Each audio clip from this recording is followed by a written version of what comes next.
Good evening, ladies and gentlemen. Welcome to the one, the only Rumboyz After Dark here on the Rumboyz Fantasy Network. Make sure you guys check us out on rumboyz.com. Make sure you subscribe here on our YouTube channel and follow us over on sportscast.com and download the app as well. We got a full house tonight, ladies and gentlemen. You may notice a little quick update. Now we are able to house 10 people at a single time on an episode. So Rumboyz After Dark is going to get a lot bigger, a lot better, and a whole hell of a lot more raunchier. So make sure you guys hang on to the edge of your seats because it's about to go down. Before we actually dive into intros tonight, we're going to just open up with the toast first off before getting into the intros. I figured let the juices flow. The Swiss, they have a shot before even in 15 minutes of conversation before even getting into any business meetings. So we're going to do the same thing. Gentlemen, cheers to me. Cheers to you. All around boys and girls, what it do? Dilly, dilly. Yeah. First up tonight, on the panel, of course, you all know who it is. It's your host, your boy, Robbie J, the Admiral here of the Rumboyz Fantasy Network, Dilly Dilly. I'm also joined by, representing the GMM Network, Scott Free. Hey, whole world, give me money. You know what I'm saying? How y'all doing, fellas? Bro, we are lit. We are lit, man. We're lit. You like how I made you Red Man on the thumbnail, though? I love it. I love it. that. I was gonna comment on it, but so I gotta wait till I'm called on tonight. You know what I'm saying? No, all good, all good. I don't know though. I do have to say I feel like Bogart's more of a method man from that movie. I mean, I had to be meth. Hold on, we'll get into that conversation in a minute. Let's get through intros first. He has his own podcast. He has his own show. He's an icon living. Jimmo the Icon, ladies and gentlemen. Hey everybody, how are you guys tonight? Robbie, fucking awesome to see you, man. Everybody else too. Hey, this is gonna be a fun night. I'm so happy to be here. It's strictly business this evening, okay? Yeah. Strictly business. I almost threw on a suit even. Yeah, bro. Next. Hey, y'all don't want me to step out in a suit. You already know what I'm saying. Well, Robbie, I think we just saw you in a suit doing some like Heisman poses and dances and stuff. Yeah, right at the intro. What is that all about? That was nice. That was a casual dress night at the NFL Rookie PA premiere or NFL PA Rookie premiere. Just last casual. Year. Just something you had laying around. Me and Ty Boogie, we was on the jeans, and blazer, with the V-necks, shit. We met Terrell Davis that night. Shit was lit. By the way, shout out to Ty Boogie. I can't wait to see you, bro. Me and the Mrs. Nikki, we're going to be visiting you in Chicago, in Chirac. We're always head to Chirac, August 13th through the 18th. Make sure you guys check it out. Me and Ty might just come up with some content, just randomly, just drop some random sports content. Who knows? Figure the fuck out. I know that you guys are going to be anxious for that. Right below Jimmo the Icon, this man, we in the office, we call this man White Chocolate. All right. White chocolate. This is the flyest G-rated fantasy football analyst in the industry. Ladies and gentlemen, Clock Management Fantasy Football. Woo! No, you got one thing wrong though. Only G-rated on Clock Management. Tonight it will not be G-rated. We're calling him. He's Warren G-rated. Also, Justin is not like White Chocolate. He's a jumper. Williams did not have a jumper. So. I am currently not a jumper as I just had surgery on my leg, so I will not be You're a jumping. set shotter. You got something. Yeah. Or you can do the step back because you're like on one foot already. You know what I mean? And I do want to mention, because I keep forgetting to do it on my own podcast, I'm giving away an autographed Mark Ingram jersey, so subscribe and leave comments and I'll give away a Mark Ingram jersey to someone. Big trust. Ooh, so wait. Justin, did I just hear, I want to make sure that I just got this correct. Did I just hear that fans right now commenting in tonight's live chat just got an entry into that contest. Yeah. Any comments on tonight will be included in the poll. Can I comment? Yeah. Please do. I'm not excluded, right? It's getting ready for that man cave. He's an icon living. So big trust tonight, ladies and gentlemen. Make sure you guys are real active in those comments. And at the end of the month, I do a random drawing, and I put all the names together. Takes me way too long. Sorry, I was commenting. Now we guys the remix, baby. He is gonna lead by example. He is commenting in the chat, ladies and gentlemen, so he can have an opportunity at Big Trust Mark Ingram jersey. Damn it! You guys are gonna find out that I'm illiterate. I don't even know how to write. Yo, shout out to Stepmom Lauren. I gotta reach out to you. Thank you for checking on me via Jimmo. Stepmom, I really appreciate it. I just reached out to Stepmom today. Shout out to Stepmom. It seems like everyone else has been relevant in the fantasy industry but my black ass, so I'm gonna figure this out. Okay? Listen, you're a phenom right now. How about this? You're out of reach. You're like hard. You're actually like the Black Tom Cruise. And how good does it feel that you had a little bit of an absence and people actually noticed that you're not around? You know what I mean? Yeah. No, that's a big difference. That's a big love for the fantasy football community. So I greatly appreciate it. In the middle of this Brady Bunch family looking of a panel, and the myth, the legend, the hottest chief editor in the whole entire fantasy football industry, the hardest working chief editor for the hardest working fantasy football platform, the hardest working sports platform, because we talk all sports. Ladies and gentlemen, Miles Peacock. Thank you guys. All right, great to be here. Great to be here. Great to be on with all of you fine gentlemen. You guys are awesome. Gemmo, haven't seen you in a minute, dude. Great to be on face to face. So that's cool. Yeah, other than just chatting on the phone and whatnot. Justin, you're gonna be like Kobe. You're gonna be on the free throw line. You're gonna sink the free throws with the messed up Achilles, and then you're gonna get back and hit the bench and do your show the way you do it after this. So good to see you again, Jake. It's been a while, and then we have a new guest on the show. So I'm just gonna go ahead and segue here and do Robbie's job for a second. Spencer, the Guru, everyone. Hey, Guru Nation! Guru Nation! I'm so happy to be on the Rumboyz, y'all. Thanks for having me. I'll give y'all a hello. What's up, Guru Nation? Hey, I love that. Nice. I love this kid, man. This kid's a good kid, man. With the tall boy He's too. awesome. Yeah, he's all tonight. All King, baby, Miller High Life.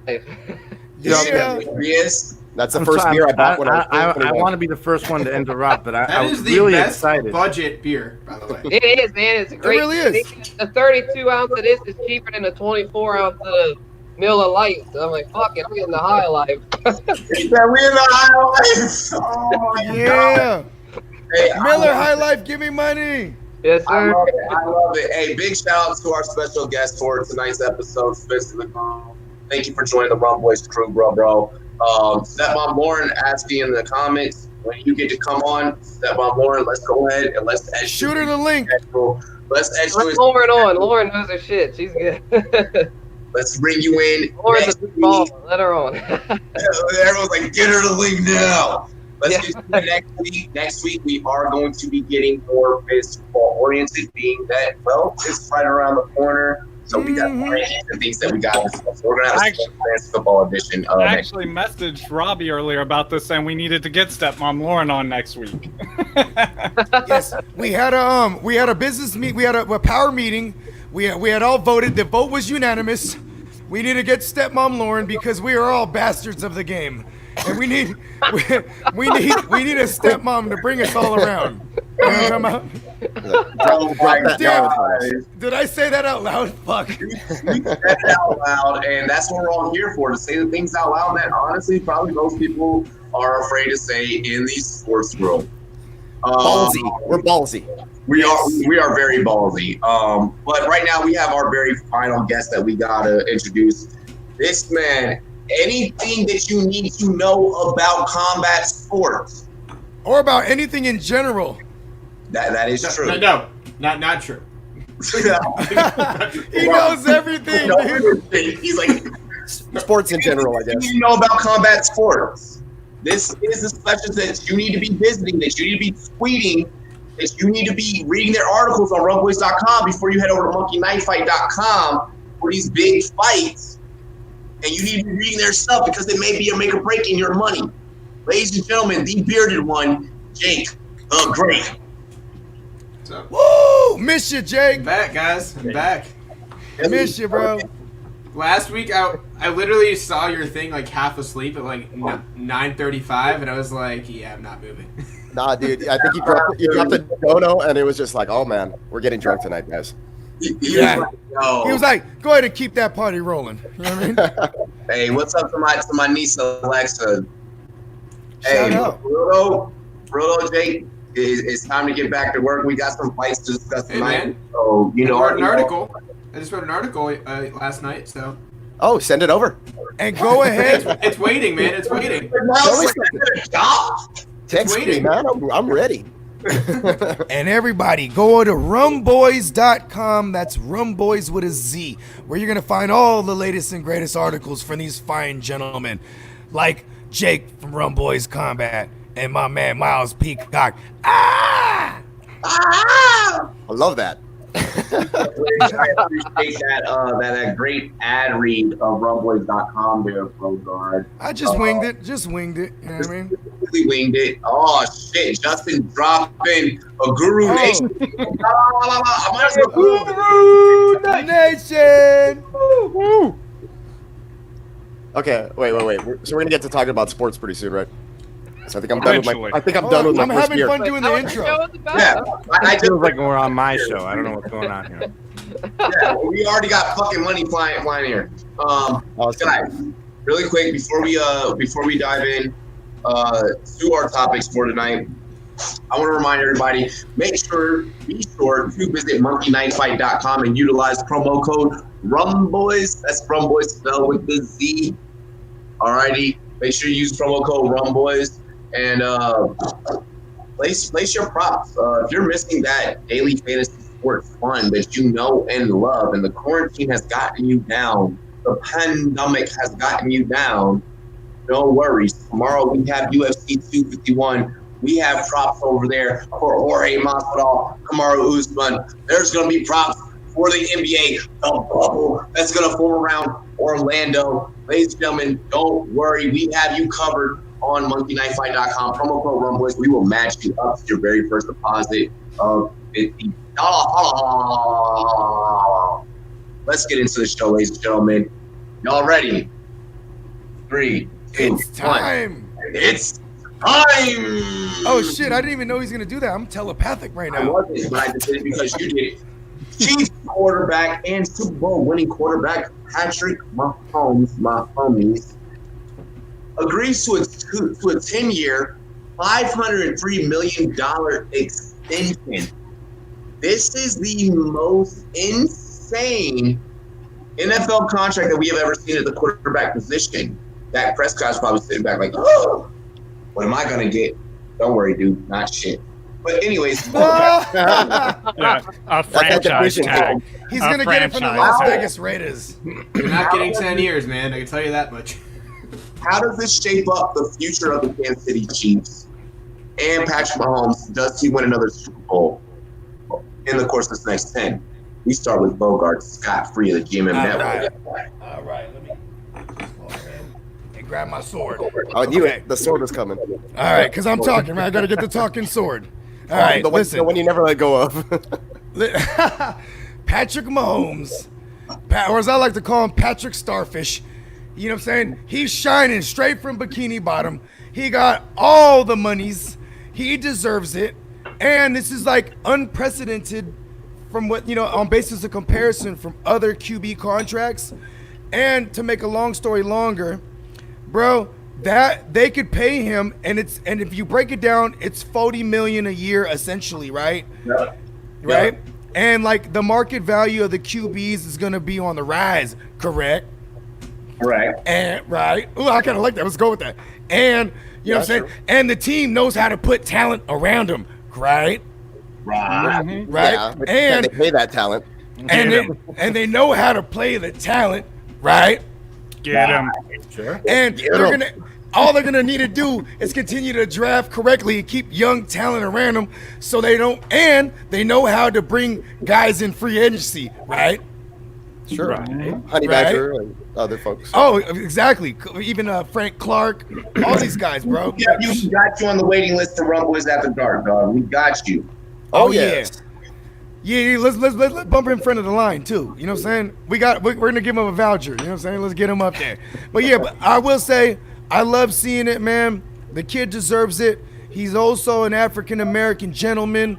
You know what I'm saying? Like, bruh, I love seeing that because Dak Prescott, who actually does a lot of things that a white guy does, like he goes like chopping wood and like he's like a woodsman. You know what I mean? And like, it's like I didn't know that about him. Yeah, he's like a real woodsman. Right, dude. He's like a real hunter. Like he does like hunter things. Like he will Texas, build a fire. Yeah, you know what I mean? And like, you know what I'm saying? I feel like he got offered 350 mil, something like 7 or 8 years. That was the rumor. And he should have been took that because now he's going to have to wait till next year when he gets paid by the Las Vegas Raiders. Oh, dial it up. Before we get into Jimmo State, I do want to get into some stats because we all know that, hey, I'm a man of math, right? You know, CEOs, we got to love our fucking math, right? Oh, yeah. So I want to talk about really quick just what 45 million can get you. It can get you a quarterback like Lamar. These are all current in their current state, their current contracts. Okay, it's not what they're going to be worth. Yada yada yada. It can get you right now 45 million a year. Can get you this team: QB Lamar Jackson, running back Nick Chubb. All right, so 2.4 to 1.8. 1 million can get you Juju. 0.8 million can get you Chris Godwin. 1 million can get you Cooper Kupp. 0.7 can get you George Kittle. 0.9 can get you Orlando Brown. When we want to get in, or when we're getting into offensive lines, there's Brown. 2.2 can get you Ryan Ramsizit. Whatever. Yeah, for the Saints. Yeah, right tackle. Yep. Yeah. Oh, yeah, for the Saints. Ramczyk, yeah. Connor Williams at 1.4. Elton Jenkins at 1.7. Ryan Kelly at 2.6. Now let's get into your defense. All right. So Ryan Kelly was your center. At DN, you can get Max Crosby at 0.8, D tackle Kenny Clark at 2.3, Joey Bosa at 6.5, Joey Watt at 2.3, Darius Leonard at 1.8. Wow. Ed Warner at 1 mil. Leighton Vander Esch at 3 mil. Tre'Davious White at 2.5. Oh, shout out to Tre'Davious White. It's one of my favorite corners in the game. One of my favors. I love Love TW. I think they did the point. Or I'm sorry, J.C. Jackson at 0.6. Mika Fitzpatrick at 4.1. And Xavier Woods at safety at 0.6 mil. Gentlemen, you can have a Super Bowl roster for what you're paying Patrick Mahomes a year. We now go over to Jimmo. That was really in depth there, Robbie. You know, Jimmo's a mathematician. Good job on that. That was really in depth. I have another one I will pull out after your stats. Yeah. After your Patrick Mahomes, I think, deserves the money. He's a once-in-a-lifetime player, I believe. This is my thoughts. In our lifetime, together here, all of us have probably witnessed 3 of the greatest NFL quarterbacks to see play. Peacock, maybe not you. I don't know. But I'm old enough. Have you seen Montana play? Like an I got the end of his career. In the 90s, yeah. I remember Montana. Montana, Brady, Mahomes is in that region. You don't want to throw Marino? That. You had your time, son. And one of the most good-looking Be number one. Jimmy Garoppolo. So let Jimmo talk. Jimmy Garoppolo. Patrick Mahomes already in his what is he in year 3? Right. Correct. Super Bowl. Is already in that conversation. I feel with those 2 greats, with Montana and Brady. He's already in that conversation. He's won one Super Bowl. Pay the man his money. Don't let him do a Tom Brady and go to Tampa Bay. I'm not a Patriots fan by any means. I'm a Bears fan through and through. To see that happen to Mr. Brady here, bullshit. They should have kept him. He would have played another year, maybe two. Keep your guy. Keep your fucking guy. The other thing that I'm partly slighted about is that, you know, you see all these little memes on the social medias and stuff on the Bears saving all this money because they did not draft Patrick Mahomes. Oh, they're trying to find an excuse now? Yeah. I like it. That's a good spin. I like it. Anyway, but that's my take. That's my take. Let's hear this fucking shit. Cheers.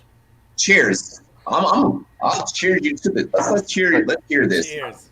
I gotta run and get another beer real quick. I'll be back in like 5 seconds. Is it on me, Robbie, or did you have something else? Jake, it's great to see you, by the way. Hi. What's up, Jimmy? Jimbo, all right, so I just want to now 8 seconds. Peacock, come on.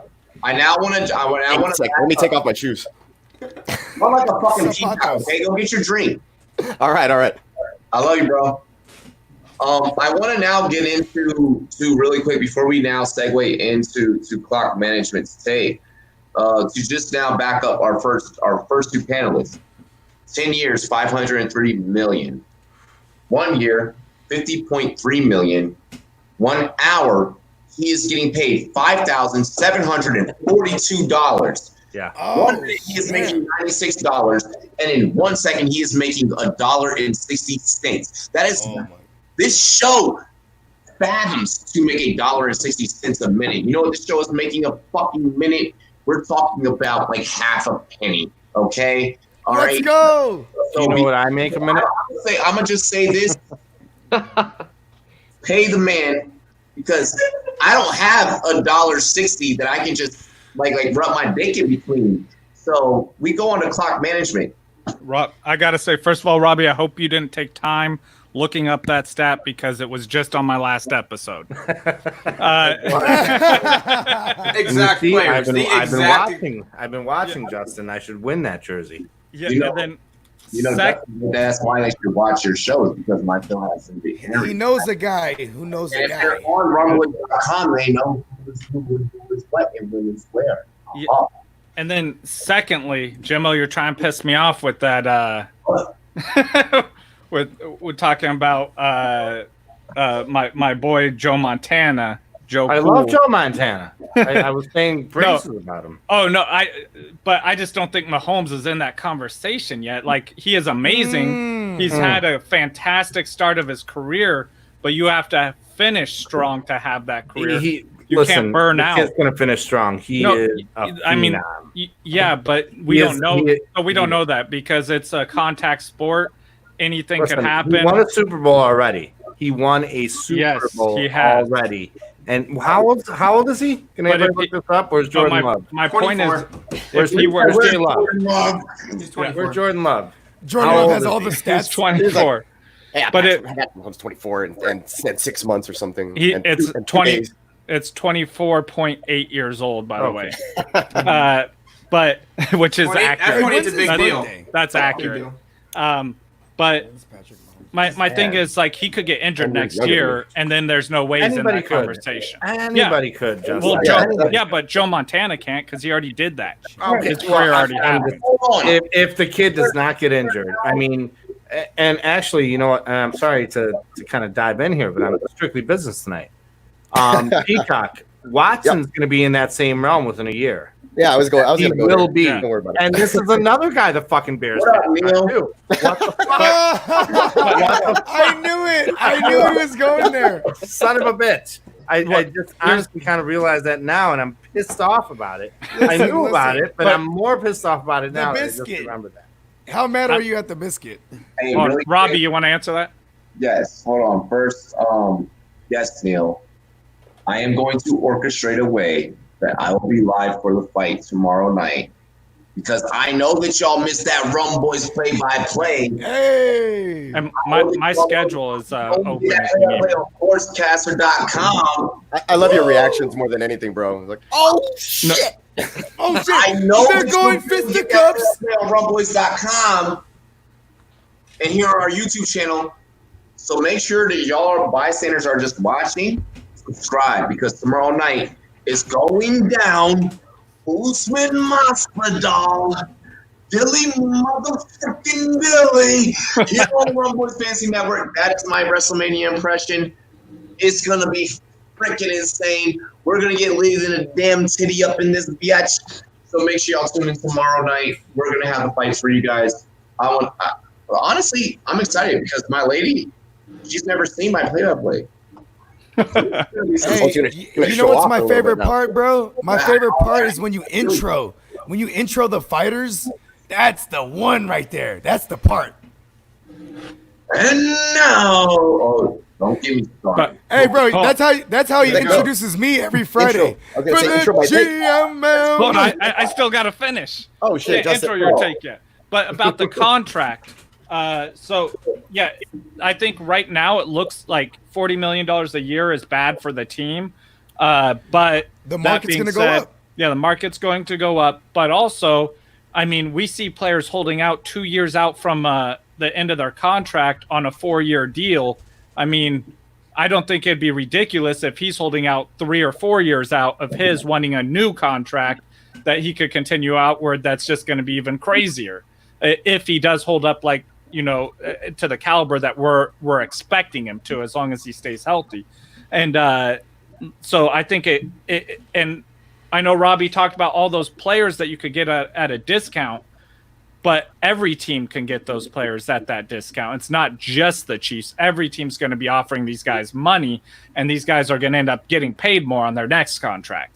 They are all on that contract currently, but I don't foresee it in the future. I like the alliteration there. You said foresee it in the future. I love the alliterations.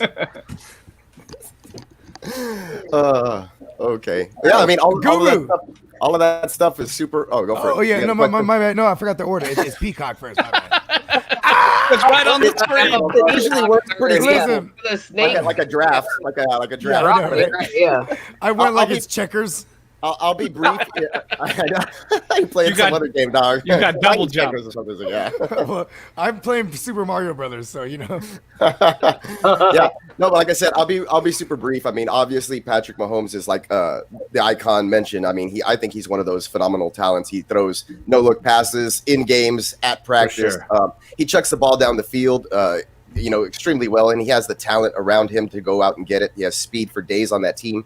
Andy Reid knows what he's doing. They drafted another young running back. I mean, they have a plethora of guys. It's like if somebody goes down, they have somebody who can just step up and fill in that offense. So it doesn't matter. They don't really necessarily have to pay a running back, and they can keep drafting guys with sub 4.4 speed, and just look for that kind of player and plug them into the offense, because Patrick Mahomes can make those players better. You know what I mean? And as long as he continues to be paired up with, I think the biggest key is Travis Kelce, then it's all gravy, baby. You pay those two guys on the offense, and you can do everything else, and you'll have wiggle room to get all those other guys that Robbie was talking about. And I think that they're set up. You get your quarterback. You have that franchise quarterback. I'll tell you, the Texans never had a franchise quarterback until they drafted Deshaun Watson, and now they need to go lock this guy up because it's already happened. And they were just, this was all going to happen. Mahomes is supposed to fall in line. Mahomes is going to get his contract. Then the other two guys, fall in line, and everybody, and then the market rises, Dak and everybody gets paid or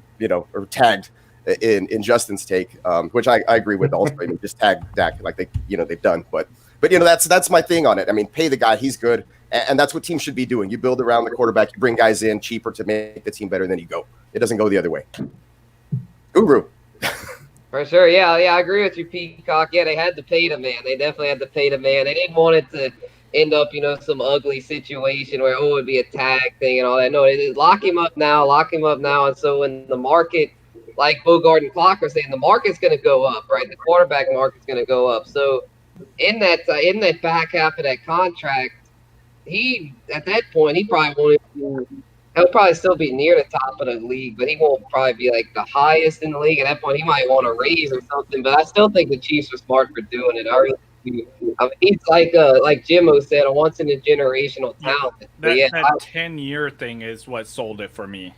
Yeah, I get you there. He's probably going to have to restructure or something at some point, but I think he's good enough to, Or maybe in 10 years, he comes to the Niners. in 10 years, he's going to be my age and still probably in his fucking prime because I'm in my prime right now. I did have to rub this in all of my Chief fans' face who are like, no, he's going to give us a hometown discount. Ah. They're going to give him a big old pile of brontosaurus ribs. You know More like a Mahomestown discount. Right? Ooh, I love He it. just bought the Yeah, I city. think Yeah, he bought the it's one city. of those things. Yeah, like right now, people are looking at like, holy shit, like it's a huge fucking contract. It's like it's insane, but it's just one of those things. The Chiefs are playing it smart. They know down the line it's not going to look that extreme. They're playing it smart. I feel like. So yeah, I'm on board with it. Even with Garoppolo, they were like, "You guys overpaid him," and that now you look at he's Underpaid. Well, not under. It's going along. It's fitting. Exactly, yeah. And then some people might say, "Oh, the supporting cast is not gonna be able to get a supporting cast." But Mahomes, I feel like is so good. Like you could plug as long as you plug in, speed guys like they had McCole Hardman and stuff. Just plug in a couple Sammy Watkins like that. He's good. It was good to go. Yeah, you could plug in those kind of guys. He doesn't necessarily need an all. Oh, I love that. My real St. Camel. He said Jimmy G's contract doesn't look bad now. My guy right there. The name, dog. Yeah. The name and the real. I love the name. Hey, Oh, Got a sticker. Joy Alvarado. Poiser. That's my buddy. Poiser. Hey, I want to give a big shout out. Appreciate it, man. Hold on. Appreciate it. Hold on. I want to give a big shout out to Joy Alvarado. Poiser. He just had a baby girl. Congratulations. hey, congratulations, Congrats, man. Hey, man, Hey, God first bless. off, congratulations. Hold on. First off, congratulations on your brand new baby girl. Second off, thank you for donating. Third off, just so you know, your $1.99 just went to buy school lunch or a backpack or something or the other for a child here in Colorado Springs. Oh yeah. So I just want to shout to that $1.99. It doesn't matter how big or how small what you do tonight. I want to let everyone know that everything you do through the whole month of July is going to be popping. It's going to be something for the kids. For all the childrens. So to Joy Alvarado, Poiser. to Hoyser Hoyser. Alvarado, I want to say cheers to me. Cheers to you. Cheers to you. All the wrong boys and girls, what it do. Dilly. Dilly. Poiser makes some badass pizza at the establishment too. By the way, he's a coworker of mine. Was he the one that was on the grocery game? No, that's his boss actually. Paul. That's his boss. Yeah, That's Paul's his cool. boss. So that's Me and Paul always argue on who runs the actual restaurant. He knows the guy. the establishment. Gemmo knows the guy. Who knows the guy? Shit. Hold up. We got Justin comment. Oh shit. Don't know what scene. Woo! Man, guys. You know what I mean? We're gonna keep going green. Arrah, arrah. Hey, Robbie, I need to send you $100 for this thing. Yeah, I still do too. Oh, I've been and trying to contact you, but you haven't even contacted I'm about to send you maybe 2,000 92% pennies. of the panel here. 2,000 pennies. 2,000 smackers. Jake, you look great, man. Hello. I've missed you, Yeah, actually. man. Yeah, it's great to see you. Thank you. My hair's Yeah. much longer. Only difference. Oh yeah. Jake, He's in let full us rock star mode. let us drink. my to that- take? That, another donut. Nikki Hold on. Black. Yeah. Hold on. I had to get the good rig on the camera. Dang. Nikki Hold on, Black. guys. All right, here we man. go. Cheers, sir. Cheers. I'm sorry. This is how we We're never just move gonna on keep past it going, the first right? This definitely feels like we're on my show because I'm kind of fucked up already. Modelo, 25 give me minutes into the money. show. Pull something over my eyes so you can't see them. I'm There One we go. topic, 4 donations. Woo. Yeah. Nice. Appreciate it, everybody. We're working So, hard. We're working hard over Jake, here. Before you get your take in, Yeah. I just want to throw one thing in there into the conversation real quick about this same subject. With Lamar Jackson, if he wins Super Bowl next year, does he get paid more than Mahomes? Yes. Probably. Yeah. And it's going to keep going and The going Super and Bowl, going. man. Yeah, His when coach you loves win a him. title, everybody on that team gets paid a lot somewhere else or on that same team. It's just how it works. Yep. They It's love gonna him be over full there. Russell Wilson mode. Or I hope that doesn't happen. Like, Yo, J Love. Sorry. shout out to J Love. If I get Oh, one more Paul's thing in the chat. before Robbie, you Paul's get in the this chat. thing. Oh, yeah. Yeah. Go ahead. Go ahead. I'm gonna say Mahomes. I love Mahomes. I mean, Lamar's got a lot of ability, a lot of elite upside, but I take Mahomes over Lamar any day. I say this: Mahomes. I agree. Yeah, at I agree. 3 Super Bowls, probably more with Kansas City. I'm all in with Mahomes, baby. He's my number 1 quarterback this year over Lamar for fantasy. Trying to build the dynasty over there. I'm So drinking Yep. that Mahomes Kool-Aid, y'all. Yeah, So, I'm with you, Guru. Yeah, for Yeah. me, Hey. Mahomes is the most talented quarterback of all time. Slightly, actually, much ahead of Aaron Rodgers now, I think, because of his age. He's playing at a younger age. And I'm making a joke here, but to keep him healthy, maybe have the Joe Montana Skechers as his shoe for the game. Ooh. Skechers, give me money. Yes, you have to. Do that. Hey, you guys remember But Mervin's? my more serious take, though, if I told you these quarterbacks I had love 10-year Jake. deals and they actually worked out for the team, it'd be a lie. Michael Vick, Dante Culpepper, Donovan McNabb, Brett Favre. The only time a 10-year deal was given in the NFL. So this is going to turn out. Jonathan Bickish up in the chat. Hey guys, really quick. Jake, I'm sorry. I didn't mean to disrupt you. I apologize. I didn't mean to. He was heavy into it, too. yeah, he was rolling. I liked it too. Yeah, it was a good take. Good take, I bro. was like, oh fuck! Like it was getting good. Hey, you pulled a Bogart card. I did. It's fine. It's Listen, fine. just mute me in honor of it. Just mute me in honor of it. I'm muting myself and you. All right. Continue. But yeah, those contracts ended up being really bad when they were the highest paid of all time, especially the McNabb one because he went to the other team. Brett Favre went to the rival team. And, well, Michael Vick did Michael Vick things. We don't have to address that.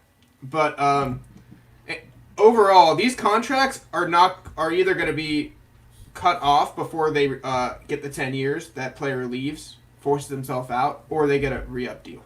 I don't think this is going to be a 10-year deal he plays out. He'll get paid again, or he'll retire early with injury.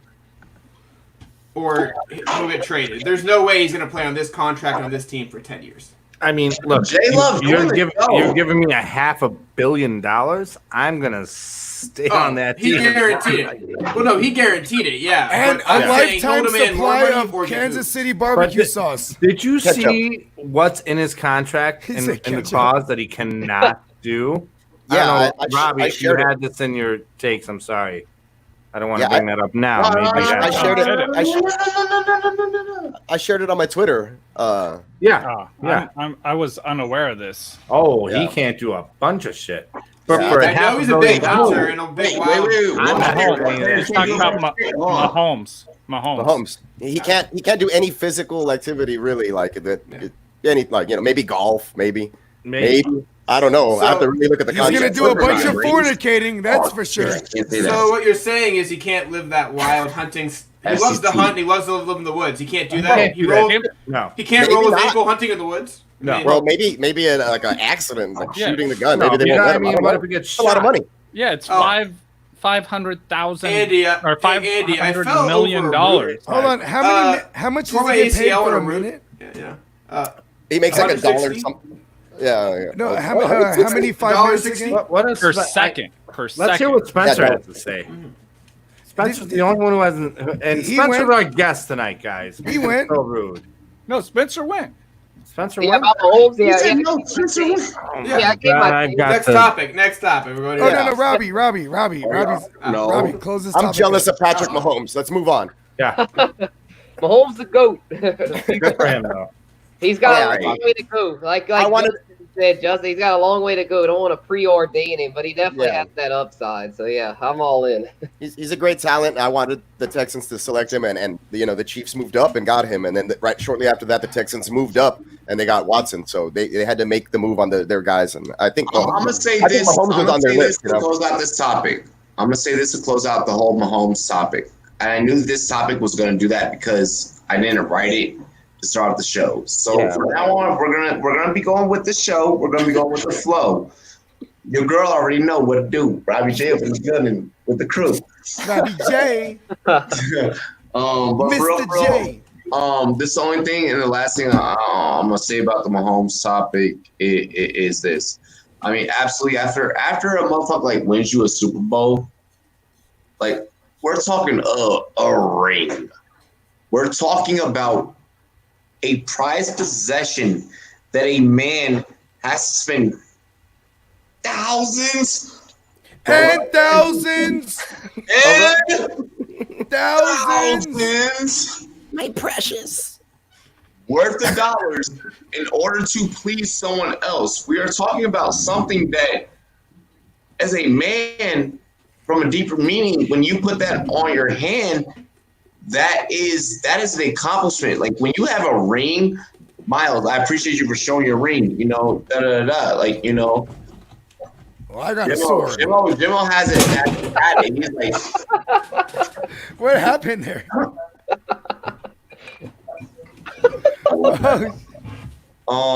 You know, me, when I settle down and what's going to be, everybody already know what I'm on. Like, what's going to be my last, like, yeah, I'm tatting a ring on my finger.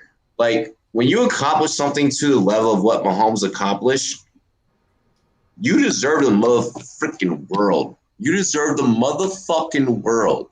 Hands down, there are $45 million. You just won a team, a Super Bowl that had not had that in 50 years. In Super Bowl 2, I believe. Is that right? I thought it was 52. I think it was exactly 50. It's 52. No, it's exactly 52. Ooh. Well, you know, I'm really poor at math. Unless we're talking about, you know, different decimals. You know, don't worry. That's why I do the company taxes. Yeah, different metrics.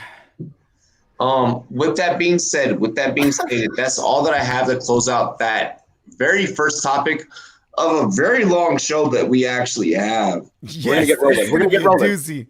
We're gonna be better here. Here's all the donos. I mean, but don't stop them. You know, keep again, it's because I'm here. Every time I'm here, we get a shitload of money. Oh yeah. Well, because you know why? They're all afraid of Gemmo's gonna show up at their door. No. I'm pretty sure the Mrs. Admiral just dropped the biggest amount tonight. So let's take it easy. Take it easy. Yeah. Alrighty, fellas. So now we're gonna stick to the script. We already got Mahomes off the shit. Let's get to what's legit. To help combat the ever-growing pandemic in this country, the NFL has stated there will be nada niente post-game rituals. Things such as handshakes, daps and hugs, being buzzed and shoulder shrugs, interactions within 6 feet of each other, interactions within 6 feet of each other, and the biggest piece of this puzzle is the jersey swaps. Many players are outraged. How do you guys feel this affects? Honestly, can I go first? Hold on. How do you guys feel like this affects the camaraderie of not only a sport that many of us on this panel have played, and I really want to get to the people that I want to hear from people that have played this sport.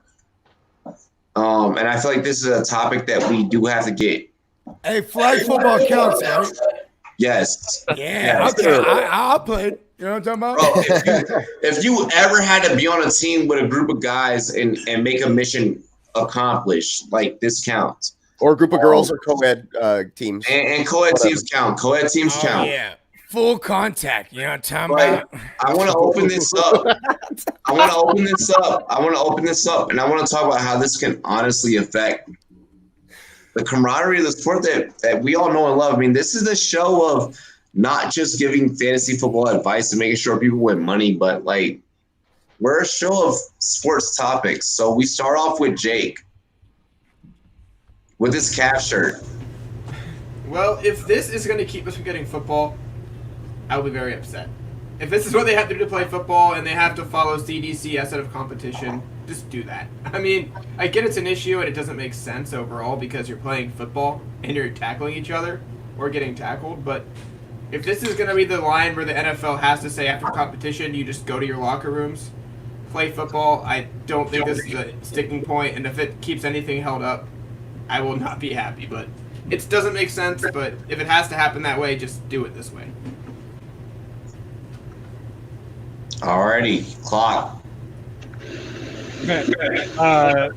Yeah, I completely agree. Like, if this is what I have to lose to watch football, then I'm okay with that. Like, as long as I still get football, that's the important part. We all want the season to happen. We're gonna have to sacrifice some to get that to happen. That's cool. And I also saw, I forgot who it was, but I want to say Odell Beckham Jr. but someone was joking about how now for their jersey swap, they're just going to take it off and toss it 6 feet. Okay. I love that. Honestly, that's hilarious, though. I mean, I don't know. That is very hilarious, but I love that you brought that up, and that's why I saw you laughing, Miles. I want to get the humor into this, Miles. Let's get the humor into the topic. Yeah. Into the shit that's going through your mind. Well, I'll tell you right now, like from my experience from when I played football and when I still today I'm wearing my flag football jersey. Like I play when COVID lets us, we're supposed to start in 10 days, but it doesn't look like that's going to happen. So, but look, I step outside. It's 103 degrees any given time of the day. It was 96 degrees at 7:30 p.m. So you're sweating balls head to toe, and you're going to touch people when you're playing, even in flag football. Especially in tackle football, spit's gonna fly out of your face, out of your helmet, onto somebody's face, into their eyes, into their port. You're grabbing people, you're scratching people, you're bleeding on people. Yeah. So you're not gonna let these guys just exchange their jersey after they've already tested. They're doing their thing. They're playing. They're rubbing up against each other. Man, you know what happens at the bottom of dog piles? Honestly, guys, it's a dirty, tough game. All right, and you're not gonna let these guys. That's why players are pissed off. It's kind of stupid. I get it. I'll be honest. I'm going to be honest.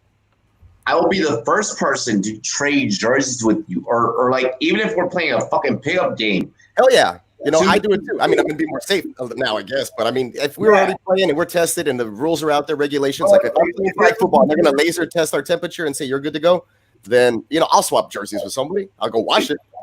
Bro, I cannot wait to ball up against you and honestly just dunk you on 7s and 9s all day. You're gonna have to do it that way, I think. I know that. It's all right though. In 6 months, I'll be able to take him. I'll be your over the top help. Hey, Justin he's a cover corner. I don't know about 6 months, man. If that's your Achilles, I think it's a little hard. At the end of the day, I'm not gonna as a player. And this is my take before we go on to Spencer, Jimmo, and then GMM. I'm not ever gonna not show sportsmanship. I'm not ever if me and Miles were to get in the trenches against each other on an island. I'm sorry that you're on this island, and I'm sorry that I'm on this island when I have to face you. But at the end of the you got a job to do. You're getting paid for it. It's what you love to do. I mean, I don't see how that's gonna stop. Even if I'm not getting paid, and honestly, you could find me.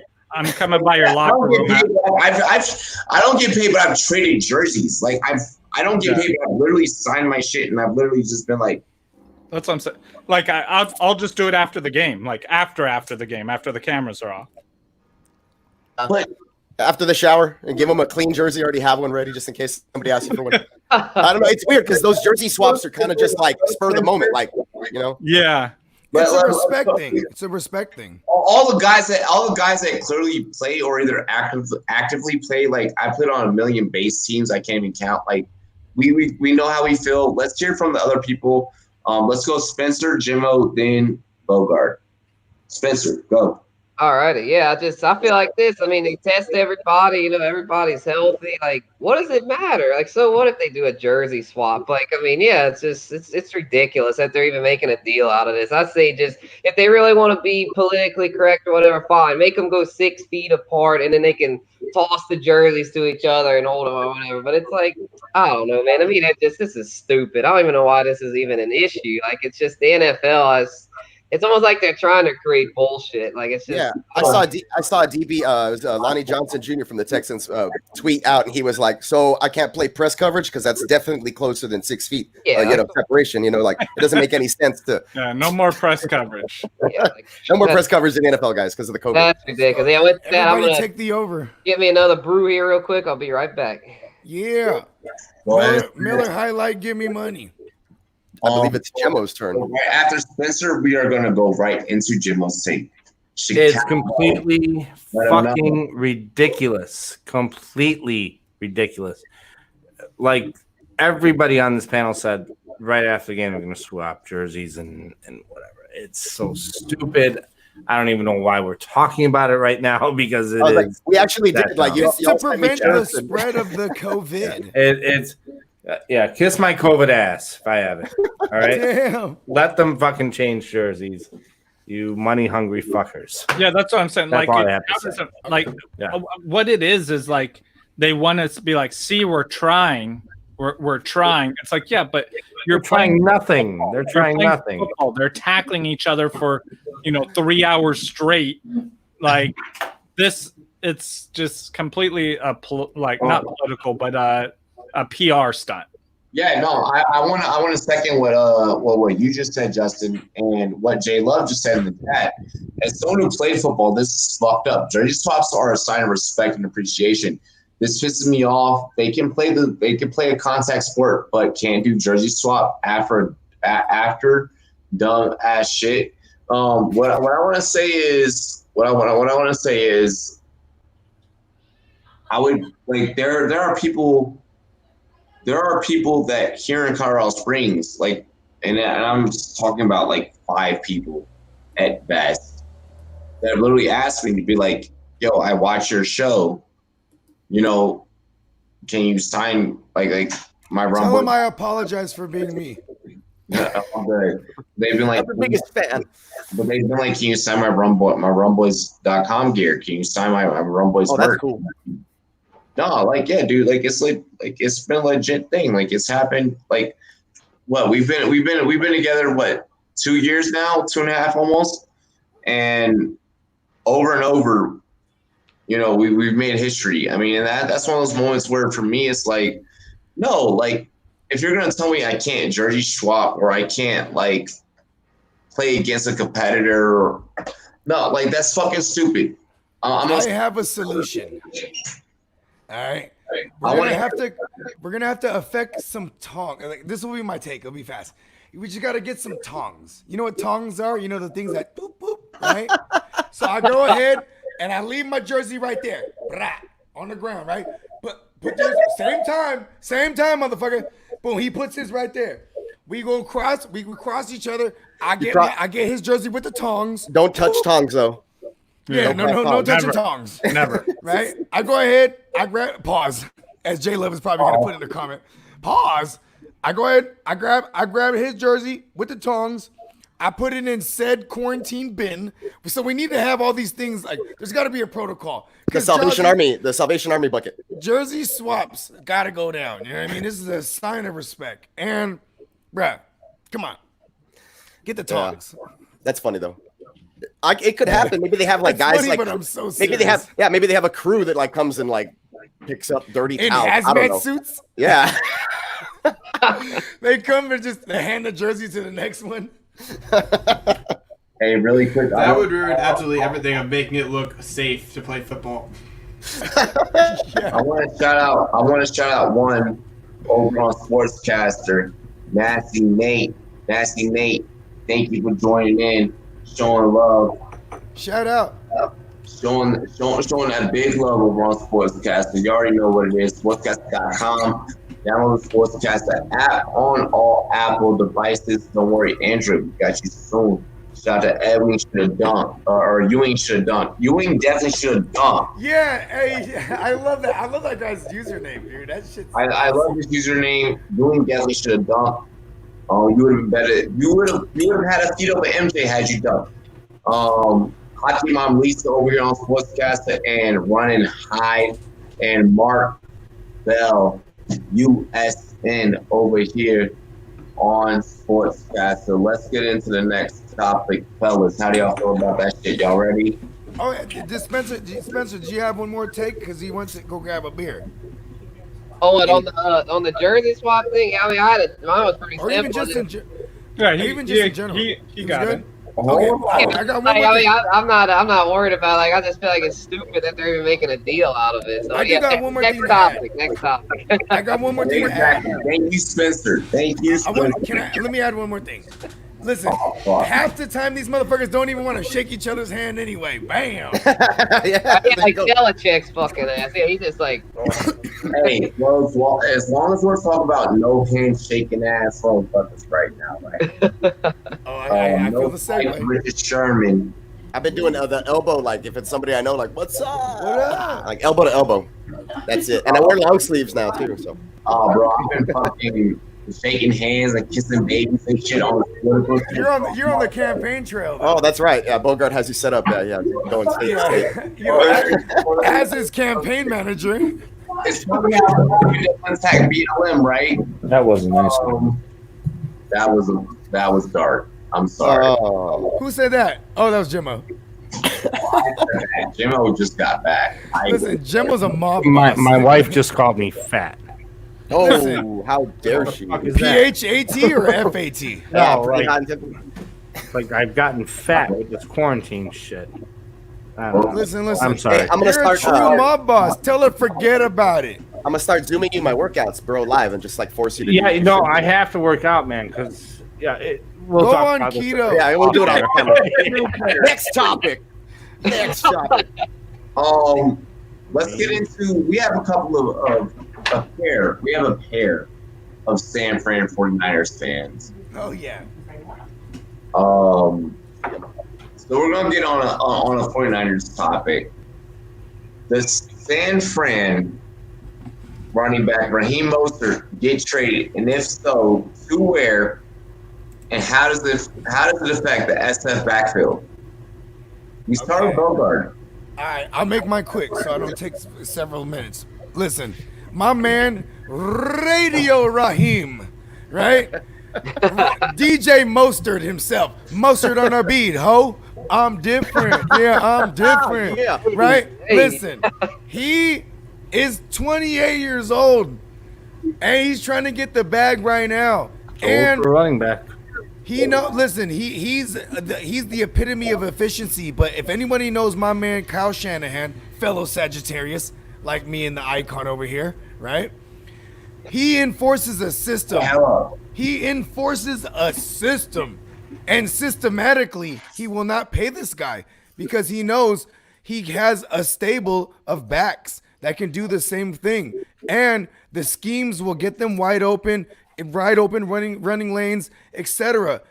And here's the one thing from a football standpoint that Raheem Mostert doesn't have. That one thing that he doesn't have, Radio Raheem.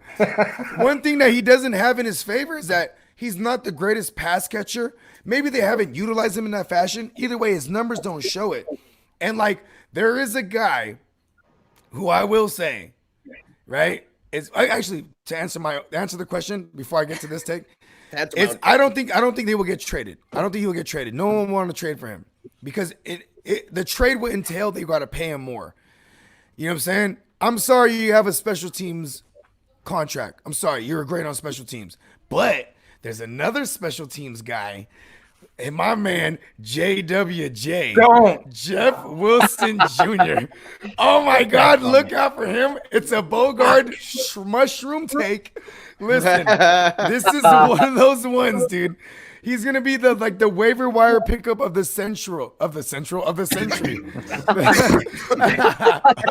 like the way Mostert was when he kind of broke out. Or Matt Breida, everyone. You know what I mean? Everybody, every third running back in that system. Yes. I mean, and so look at the pattern there. Yeah, it's not the two guys that are supposed to take the lead there. No. It's always the third guy. Then he's the one who's the darling at the end of the season. Exactly. Dynasty, pick him up off the waiver. Go ahead, do it. Oh, he was going so high as ADP. I just threw my takes in there right now. It sucks if you're a dynasty owner or an owner of Mostert at this point right now, unless I'm talking about JWJ though. Oh, I'm sorry. Oh, okay. I'll say this, Bogart. I'll take JWJ over Jerick McKinnon. Oh, for sure. The jerk? I don't like the jerk. Yeah. The jerk McKinnon. I don't either. His knees are just I don't know. You're the Will Fuller of running backs? Yeah, his Will knees Fuller are of running backs? Yeah. He's the Will Fuller of running backs, dude. Yep. We should have Bogart sign his board and then the fans. We should make a bunch of those boards and then the fans.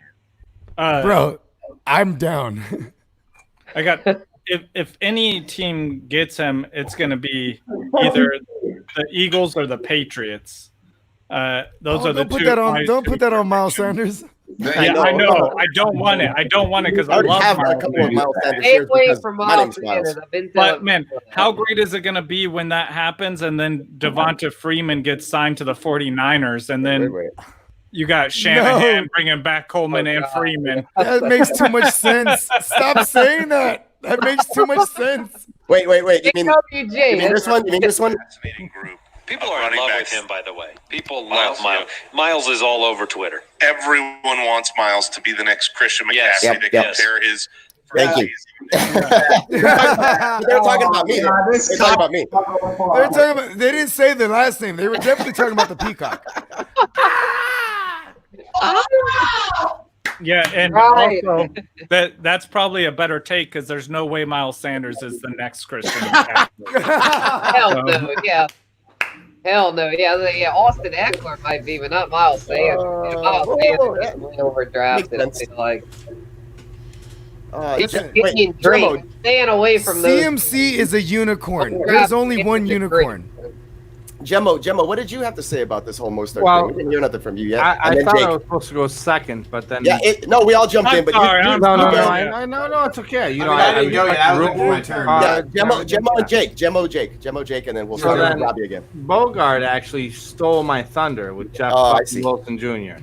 And that just pissed me off, because I was going to go on this whole rant about this and that. Mostert being a fucking special teamer since he got drafted out of whatever college in the We are Sagittarius. We just think alike. Bogart? Wait till you get on my show. He's gonna tear me. He's gonna mute me the whole time. Bogart won't even get a word in on Jim's show. Mostert, look, he was great last year. Yeah. A special teamer, sure. You proved it once, prove it to me again, and I'll pay you. If I'm the GM, prove it to me again. Because what's going on with my Tevin Coleman over here? Getting hurt every fucking year. And what am I paying him? He has a sickle cell. Okay. What else does he have? COVID? No. I'm just saying when he signed a contract that wanted to fucking play ball. It's like half the year. You know what I mean? Listen, but that's the problem. You signed a contract. Play football. This is the contract that I gave you. This is the contract that you agreed to. Sign it, and that's it. You want more money, prove it. Not after 1 year, though. Prove it. And it wasn't even a full year.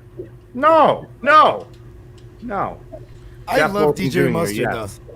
I do too, but Cheers. Cheers. Jake, what you got, Jake? I'll cheers. Cheers. I got to get a beer right now, though. And then I want to hear Jake's take. Well, it was for Gemma. So, the Niners backfield will not have an issue without him. I feel like they could make anybody work there. So, at that same point, though, I don't care fantasy-wise because Niners running backs are just interchangeable. I feel like they're like the Patriots running back in fantasy. Who am I going to start this week? Right. Yeah, so either side is like, well, if you're going to try to force them to pay you more, it's not going to be with the Niners. It's not the place to hold out. And if you really want to look fantasy for running back, I would not look at San Fran right now. So, I mean, it's really no issue. I hope he gets paid. I hope he finds somewhere to play and he gets out of his contract or gets a decent deal. But 28 was cut like 4 times. I don't know why he thinks he's valuable. Oh, my God. Just realized something. Remember the blurb that came out about him bulking up like 15 pounds of muscle mass? Yeah. That came from him, not the team. He was like, I bulked up 15 pounds of muscle mass so I could shoulder a load. That didn't come from I do remember that now. It came from him. Oh, shit. Trying to drive up his own value. Right. Mind blown. Oh, nice. Or he could be like the Mike Tolbert comeback and be a complete fullback. Yeah. Yeah. Wow. But listen, we already have Kyle Hugecheck. No. Mike big Tolbert bag. actually saved me in one game in fantasy like 9 years ago, whatever it was. It was awesome. I picked him up off waivers. We're all in agreement. I feels like there are some of us that separate, but a lot of us feel like this is a dumb deal. Like he should just stay where he's at. Should have shut up and just keep playing and maybe take that number one spot. You know, he wants to open a surfboard shop. Wow. He's a surfer though. He's hanging out with those gutter punks too much is what's doing him. That's why he handles the waves of defenders coming at his way. You know what I mean? Something so much more controversial. NFL wideout Djax finds himself in hot water following an anti-Semitic tweet quoting one. Got him. What? Get him. Oh, I thought you said get him. Get him. Cut him. Get him. Whatever. Wait. Quoting one. I'm sorry, guys. Unmentionable person. We know who he was quoting. It doesn't matter. Yeah, we know you're Quoting one who shall not be named. So first off, I just want to update people on this story. John Jackson has been reaching out and learning about why he should not have said what he said. So that's step one. Step two, yes, Julian Edelman has reached out to John Jackson. Step three, he has been penalized by the Philadelphia Eagles for his statement. Good. Yeah. So these are the most recent updates in this story. The man has apologized. I'm not making excuses for him, which is why I'm going to go last on this one, and I have a doozy because, bro, which is why I'm going to turn this over to the panel. I don't know if someone dropped off or not, but we're going to start with Jake. Yes, right. I don't think he should be cut. It was dumb. It was a mistake. I don't like the idea that you should get rid of a guy for something they say in social media that was corrected and can be corrected. And that's overall, like, I don't know. I just don't like, I mean, I guess you could say cancel culture for a mistake. I don't like cancel culture, period. I don't care where you lie in terms of, like, politics. Like, just, it's what you do in your own account. You had Riley Cooper. You can't cut him. And after what Riley Cooper did, you have Riley Cooper. Like, there's certain things where it's like, yeah, it's a mistake, and I think this will end up being a good thing if they agree to meet and talk about it and visit each other's historical sectors like they said they would. Yeah, people were saying he should be cut or he shouldn't be at all criticized for it. Are both a little bit like too lax and not or too serious on it. I think it's just he made a mistake. Make the moment be a good thing when they figure it out. I think that's the best way to go about it. Yep. Am I next or Claw? That's you. Yeah, it's you. We're going counter. All right, yeah. Counter looping clockwise. All right. Well, yeah, it's just a tough situation all in all. I hate. Like, I'm gonna be real. I hate these kind of topics. It's like, man, I like to keep it positive. You know, talk about the fans. We tackle the tough issues. This is the Rumboyz After Dark. We love doing this. Yeah, for this sure. is a barbershop. Yeah, I don't care. I mean, it's just damn. It's like another one fucks up. It's like, man, it's like so many athletes are sticking their foots in their mouth during this time, and it's just frustrating to see. But it's, I mean, it's like, I don't know.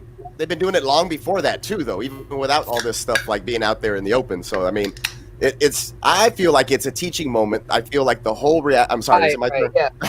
Well, you're good. Yeah, that's a good point. Yeah, go ahead, Goo. Go ahead, Goo. We weren't aware of this kind of stuff, and now it's coming to light. You know, it's coming to light. So it's like, let's let it come to light. Hopefully, they'll learn from their mistakes or whatever. Like Djax, hopefully he'll learn not to quote Hitler for the future. You know, like this Djax, chill out now. Like, I mean, yeah. So if he apologizes, does all the right things, and cool deal. But it's like, damn, dude, like how could you mess up like that? But oh well, I mean, like sometimes we don't think, Yeah, we don't think sometimes, So yeah, I mean, if he follows all the right stuff, don't cling to the past, move forward. And if he does the right things in the future and learns from his mistakes, well then, cool deal. Well, yeah, look, I have a theory on this real quick. Go for it. Athletes have a platform kind of like mainstream celebrities. They're all bored right now. So they have more time to do stupid things on their social media. So these mistakes are going to be amplified. I think that's what comes with it. Where if you give these guys very true, time, and guess what? We're bored, so we're looking at it even more and even further. Yeah. Everybody's bored, so they're going to We are media. Value there. I need to feel relevant. I have to be out there. Yeah, I was going to talk this about time was a mistake. A little bit too, but no, like Guru was saying. I mean, I think the team can keep him on if he shows that he truly does, learn from this and educate himself. I like that Julian Edelman aspect of it, the fact that he responded with a video and he says, hey, man, let's educate each other. Take me to the African American Museum of History and Culture, and I'll take you to the Holocaust Museum, and let's talk about it and have uncomfortable conversations afterwards. So, 15 for a student backpack. Dope. Nice. Hey. Oh, shit. Let's go. Miles, you wanted to an ad. You were about to run a promo. $15. What? Go ahead. Shoot it, Nikki. Run that thing. Thank you for the $15 donations. All of these donations that we're receiving tonight, portions of these will be going to help out students underprivileged around the Colorado Springs area there where Robbie J is located. So thank you all for your donations tonight. And of course, every time you do that, the Rumboyz give you a little cheer. Robbie, take it away.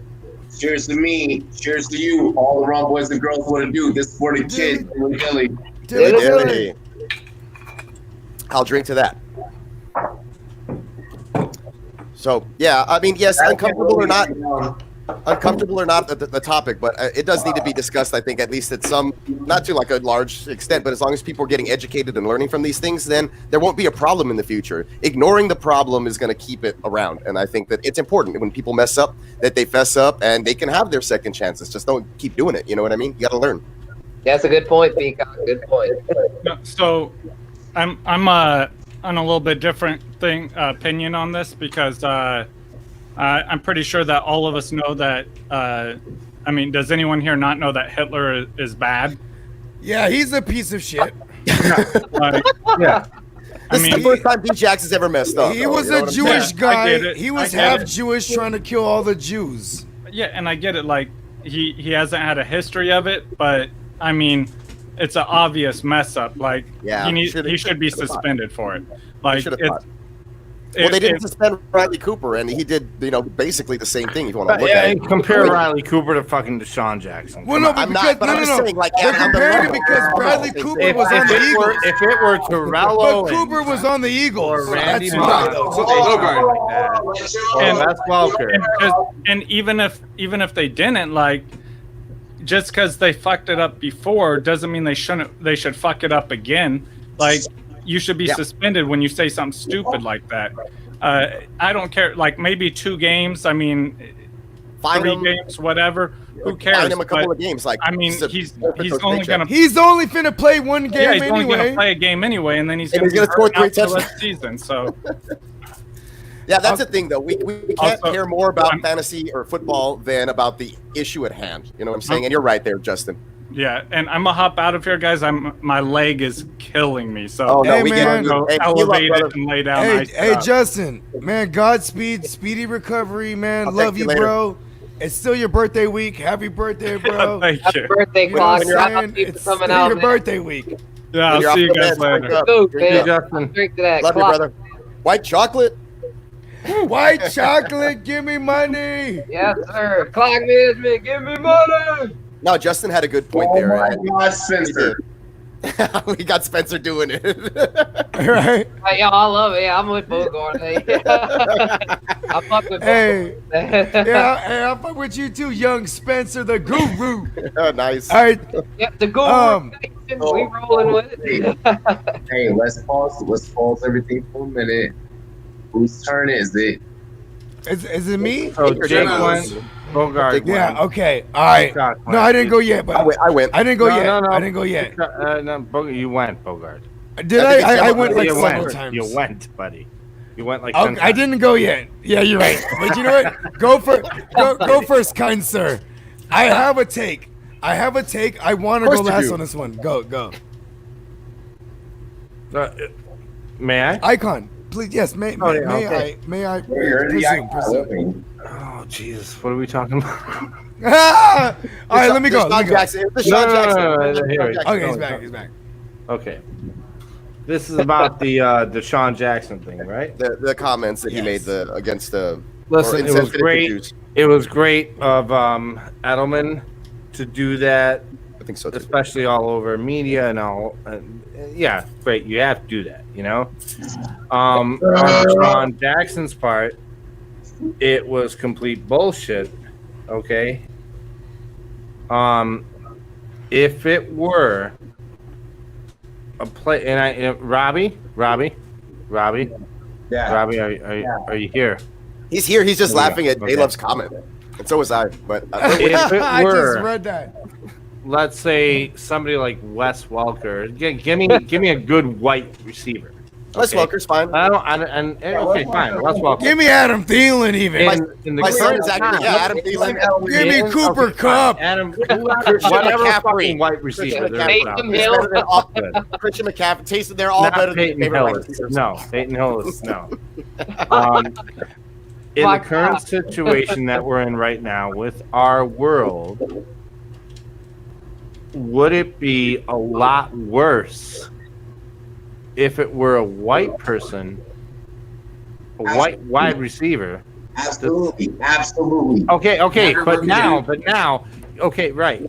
Switch that around. I bet you each and every one of these panelists would say, yeah.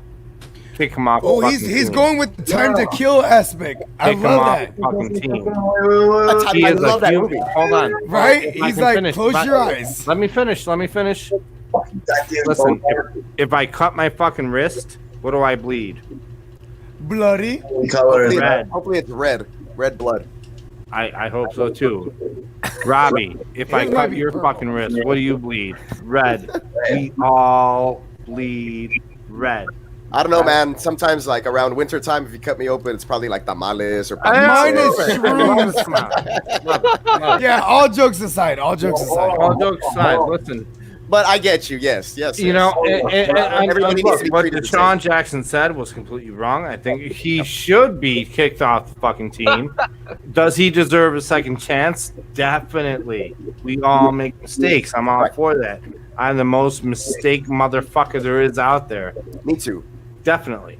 I mean, I don't keep making the same I would say mistake. misunderstood. I would say misunderstood. Fourth and fifth. I'm all for that, but you have to learn discipline. Yes. Okay? You have to learn discipline. If you don't get the discipline from your first mistake, you're going to keep going on and continuing to make mistakes. Yeah. Life after life after life. Whatever you're doing. And Antonio Brown. I'm sorry. I mentioned his name. I'm drinking. Don't worry. I'm drinking. He's going to draft him. I love Antonio. Miles. Antonio Clown. Okay, Jake. Yeah. Jake. AC. We're gonna ruffle. I think he is a big clown. That's all I have. Thank you very much. Okay. Nice take. I'll make mine quick. I have two quick takes. I am a rapper, and I always, in my rap career, admire the Jewish everyone, dude. I love them. It doesn't need to be Jewish. No, listen. The Beastie Boys are fucking Jewish. Listen, yes, exactly. I love. A lot of people bleed red. No. Hear me out. So there being Rakim. No, hear me out. I'm about to sprinkle in Bogart shit. I'm about to sprinkle in some Bogart shit. I love them because I'd say I'm about Jewish. I'm about money because I'm Jewish. Bogart, scot free, keep it moving, right? Like I would like I love them. Their aspect of just everything, running everything, right? Just about their money. I love Jay-Z. He fucks with the Jewish folks. Like this has like been like a punchline in my life because I grew up loving Jewish culture. I love Seinfeld. I was surprised one day when I looked at how many Jewish people raised me. How many Jewish people raised me? And now here goes my ignorant take. You know what I used to say about Julian? Oh, it's very. Hold on. Hold on. I want you know why I love Julian Edelman? Because him being a nickel corner, that makes sense. Because you shady on them nickels. You know what I mean? Just tearing them up. Yes, I know that. Jewish. So now here goes my serious take. They come into my establishment. I see them. So now here goes my serious take. Here goes my serious take. Right? For Deshaun Jackson, as an African American gentleman, in these times where we're trying to make real change, like saying comments like this, it doesn't help. Because he fucked up, man. Man, listen. I feel what he's saying, though. I can't be upset with what he said. He fucked up. I can't be upset with what he's saying, though. But at the same time, it's like it's because you're not Jewish. It's poor thought out. These are two ethnicities. Everyone alive right now. Two races that have been prosecuted unnecessarily for centuries. Like. Everyone's probably heard several jokes where like, well, what did the black guy say to the Jewish guy? It's like, well, we went through 400 years of slavery. Well, ask Moses what we did. Like, you know, they will go back and forth. You know, there's plenty of like stupid jokes, shit like that. At the end of the day, in America, in the world, we should just realize that we're all the human family. Can I just eat? I'm ready to eat. Yeah, eat. Go for it, Robbie. Yeah, hell yeah. Get your grub on, brother. I'm just saying. Everyone's taking too long to sum this up. Listen, I am speaking for the Rumboyz and everyone all at once that we are just disagreeing with any kind of prejudice in general. Don't speak for me, Sunshine. Hold on. I said prejudice. No, you said the Rumboyz. Hold on. I said, I'm speaking for all of us. No. For the Rumboyz. No, we don't like prejudice. I hate prejudice. No. Yes. No. Boom. Drop the mic. Let me say I want to hug you. Yeah. Dan, did I say something wrong? No, I want to hug you. Let's let Robbie do his take so we can wrap up the segment and get back to the other issues. Yeah. So first off, fun topics. This is a very controversial show, so we have to bring up controversial issues. So Let's be the last one. I want to point that out to anyone that may feel any sort of way or offended by what we have talked about. We make this the equal opportunity show. Don't worry, you all get a chance to get picked on. And that's coming from me daily because, well, I'm gonna fuck with everyone. I even fuck with myself sometimes. All right, so let me make sure I first put that out there because this is that type of show. This is that type of encounter that you're gonna deal with on this type of show. Okay? So for all you advertisers out there that are worrying about like, can I raise that green check mark up to this show? I'm answering your fucking question right now.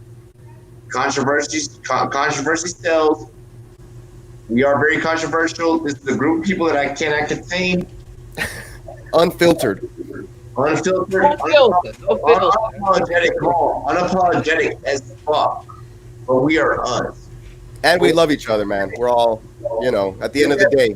With that being stated, I have to now, for all my people of my color, of my race that defend me and defend my show, I gotta now come up against you right now, okay? Deshaun Jackson should have educated himself way more than what the fuck he spoke on, okay? No doubt. Easily. I cannot sit here, and I apologize for picking on our special guest for tonight, but he is our special guest. And I'm sorry, there's some ways you probably, if you didn't know any better, going through what I've gone through in the movement that I've been leading, you probably want to fucking pop off at or say some shit too. But just because Spencer, the guru, may have a different opinion or anything like that than I may, does not mean that he is not my friend. Does not mean that he is not my. There are ways that me and Spencer could have a conversation. And I'm doing this on purpose because only I know that he is uncomfortable with the situation here. This is his first time being on this show. But also, he's out there in Louisiana. I know it's supposed to get bad. Bro, I'm good. Yeah, he's dealt with it before. I'm close to you then, man. I'm over here in Texas. It's similar. I'm good. It's similar all over the place. Good. You know? I'm good, man. But I say this because I want to make this to where this is not just what I am fighting issue. What Native American people are fighting issue, what Hispanic culture are fighting on their issues to get their kids out of cages, so on and so forth. I am saying this, I'm saying this because at the end of the day, a lot of us, some of us, I'm not saying all of us, but some of us may just have that human gene in their body to really be like, I fucking love you and I give a fuck about you and I want to hug you and I want to embrace you and I want to either A, understand your way of thinking because I am different, or B, because I want to teach you my way of thinking and I'm happy that you're receptive to my way of thinking and happy to what I have to deal with on a day-to-day. I don't feel like that Deshaun Jackson meant any harm. Many of us can take any quote from any political leader of any movement, of any history, and can probably apply that and be like, damn, that was really good. There's been some shit that Gandhi has said, coming from a person that's read books and reads books. There's some shit that Gandhi has said where I'm like, I don't know, bro. I'm not fasting with you right now. There's been some shit where Martin Luther King has said, where I'm like, I don't know, bro. I'm willing to pick up I want to go riot. I want to go do some shit right now. Hey, Old Testament God was scary, dude. You know, can I throw one in that's pretty prevalent now that has said some things that you probably would never agree with? Louis Farrakhan. Yes. He said some terrible things. And it's like, well, I mean, not everything you said was bad, but if you're going to say something he said that wasn't bad is, like, never quote this guy, I mean, maybe that's something the NFL should look into. Like, there's certain guys you don't want to quote from. Right. Yeah. To not offend a certain group of people. There's certain people that you don't want to quote from, and there's certain people that you do want to quote from. Yes. What I'm not going to deny is that sometimes stupid people say smart shit. Mm-hmm. Look at us on this show. Yeah. I feel you. Yeah. That's why Bogart's on mute. He doesn't realize it. Bogart got muted. Was that once or twice for the night? We have the over-under. I think we're at 2 already. We're at 2 already. Okay, so he gets muted one more time, then he gets the over, because I said it. We didn't say that at the beginning of the show, which we should have, because everybody in the comments. We did. Oh, we did? Okay, good. All right. He's definitely going over, y'all. I want to say one take. Free Bogart. Listen. Yes, listen. Nazi Germany. I know LQ thinks it's actually funny when I'm mute, and when I watch the playback, I think it's hilarious. Listen, Nazi Germany like Zeke. was goddamn. Nazi Germany was go ahead and doing genocide, and then America intervened, right? Right? We went and fucking intervened. Well, like right? at the end, I guess, but yeah, sure. Yes, but with slavery, bro. We didn't want to intervene, but anyway. With slavery, who the fuck intervened? You know what I mean? Well, America was in control. And not only America, but other countries had slavery. I mean, it started in like Netherlands. What D Jackson was saying, bro, is like, well, why the fuck ain't we getting no reparations? And matter of fact, Germany just a year ago started getting reparations to the Israelites. Right. And there's like billions of dollars every year in America being awarded to the Jewish Americans too, you know, and everyone who descended. Like, I'm just saying, like, it's some shit. It's some shit. Like, you know, I wanted to add that on, but you know, Luigi in full effect. You know what I mean? But I'm just saying. No, I get you, Bogart, man. Much love, and much love to Jake Love. Mute me, go ahead. Put me back on mute. Yeah, we're good. It's over. Get into the next topic. Yeah, next topic. That's what's up. Let's get into the next topic. I want everyone to listen to, before we get into the next topic, I want everyone to listen to Little Baby, The Bigger Picture. So y'all can understand where a lot of us on this panel are coming from, to summarize all of our thoughts. Hey, am I publishing? But play it out loud and not through a speaker. Yeah, I've heard the song. It's a really good song. Yeah, play it again. I'm down. Oh, he's killing it on this one. Oh yes, sir. I fuck with Lil Baby. And shout out to LQ too. I'm free. I'm free. I fuck with Lil Baby. Yes, sir. You know it, man. Lil Baby, man. I jam his new album almost every day. Yeah, dude. Well, I was jamming that. See, when I was jamming that Juice WRLD album today at work. When I first heard about it, I was like, "Oh, look at what the baby did." I was like, J Love, J Love speaking the truth. That's a great song. My girl loves that new Juice WRLD shit. Yeah, dude, it was vibing. Like it was like I just started it, bro, and boom, listened to it from Juice start to WRLD finish, like, no problem. It gives me like goosebumps, bro. This is crazy. Anyway. Guys. Don't worry, we're going to have a segment in tonight's show where we are going to talk about music, and I am going to bring up your favorite albums of the week. So nice. Don't you worry. Free agent defensive lineman Jadeveon Clowney posted a Raiders helmet today on social media, then he immediately removed it. Where do you think the Pro Bowl tight end goes, and why? Quick take. You are on the clock. I think we start with Jake, the great. Well, I hope it's not the Raiders, because that would basically be a trade of, I'm going to get rid of Khalil Mack and bring in Clowney, which would look really bad for Gruden. So that would look kind of hilarious, just to see how he did not look in the draft for a replacement, literally paid a dude just as much. It was worse, but I don't know. Sorry. I think he has to go to a team that has money, which the last team that really had the money to pay him what he wanted was Cleveland, and they kept Verdon for like $11 million with a $7 million signing bonus, and pretty much took him off the books and kept him on the team. So he's probably going to be looking at a 1-year prove-it deal, whoever pays him the most. I don't know where that is, but I'm guessing it's going to be on a contender who would just throw $14-15 million at him for one season. Okay, I just want to point out that Jake just opened up this segment that we are calling Oaklandville. So we are purely talking Oakland for the next two topics. We now go to Spencer, Jadeveon Clowney, Oakland rumors. How do you feel? Alrighty, yeah, Jadeveon Clowney, man.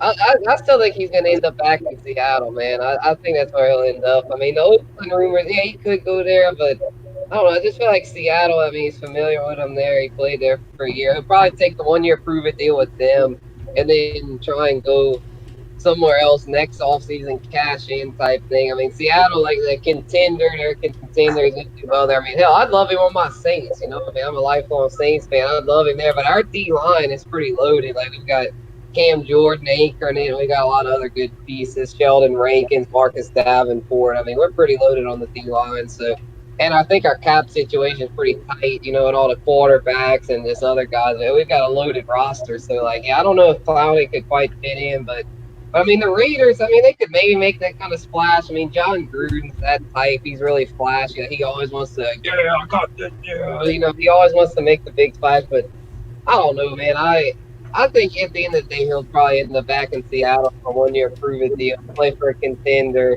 maybe snag him a ring or something, and then next offseason he'll cash in on a multi-year deal. Yeah, I feel that, man. I'm with Spence on that. I've been saying it like since rumors and stuff broke, like, you know, at the end of the season last year when he was already trying to fish around in free agency, or is he going to get tagged or this. That's the Jadeveon Clowney story, like his entire career almost. You know, since he started out with the Texans, he was hurt the first 3 seasons pretty much, and then finally got on the field. But he's the type of player that needs somebody to take attention away from him so he can get those one-on-ones and be effective. He can't take on double teams and be, you know, that guy on the defensive line or you know, wherever they line him up, because I know with the Texans he played multiple positions. But you think he shines at a D end? Yeah, I think so. Yeah. Stand up, Yeah. or line them up and blitz the A gap and have, whatever you want to do with them. Really move them to the weak side of the offensive line. You have a weak link over there. Hey, line him up there, stunt him late, put him on a D late. Anyways, there's ways you can use them, right? But like I said, I think that he was asking for way too much a couple seasons ago. Still is right now. And I think it was like something about 13 mil or whatever for Seattle. So I think that's roughly where it should be, I guess, if he wants to take money. I don't know why he's asking for more or he's playing this game. This is not the time to multiple years. And it's not the time to do it. It's not the time to be. I've been kicking it with Jadeveon Clowney. He's been tripping. It's not the time to play the Clowney game though, with the COVID going on and waiting to see who's gonna. Yeah. Nobody's gonna end up paying you, and you're gonna have to take less maybe or the same deal that you had at the beginning of the whole fucking ordeal. So I hope that he stays. And he takes that 1 year, prove it. That would just prove my point, right? And I can laugh at some people in some DMs later, which is that's what I'm all about. So, but I will say at the start he wanted 15.5 for 3, so he wanted like 47.5 mil, which is ridiculous. Yeah, it's too much. Mayor Robert is in the chat. Hey, that's my mayor. All hail the mayor. We're Ed Calgelsa alumni. Went to the same high school. I know this guy, a lifelong friend, Mayor Robert. What is up? He also dropped a dono for Black Lives Matter last week. So shout out to him. Appreciate that, man. Yes, he did. Black Lives Matter. Real deal is in the house. Real deal. We got all the good players up in the house. Hey. We got the whole family. Can I ask you, is that a gaming headset that you're using? It kind of is, yes. It's actually for like you ever been it sounds wonderful. You ever been cold called by telemarketers? Yeah, that's what they use, baby. Bro, I want to give me one of those Britney Spears like microphone joints. Baby. I can't believe I just did that. Fuck. Yeah. My wife loves Britney. I have a Britney. All of you are muted now. Fuck that. Yes, we got. Alrighty, next topic. Madden graded rookie NFL wide receiver Henry Ruggs, 98 on speed. He's like a 77, 78 overall. Anyways, how do you guys see this playing out in fantasy football and in real life? I think we start off with Jake, to be honest. Well, in this case, if you're a 98 speed, there is no reason to ever catch too high because that's OP in Madden, first of all. No reason. I haven't played Madden in like 4 years, but just 98 speed with like an 80 catch is not something you want to deal with. That's like that OP rookie you have early in the Dynasty series.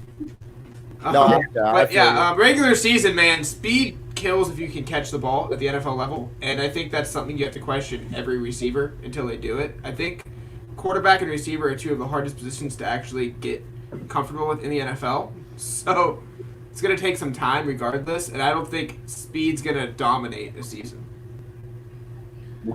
They're trying to do their best copycat. It's a copycat league. They're trying to do their best Chiefs impersonation.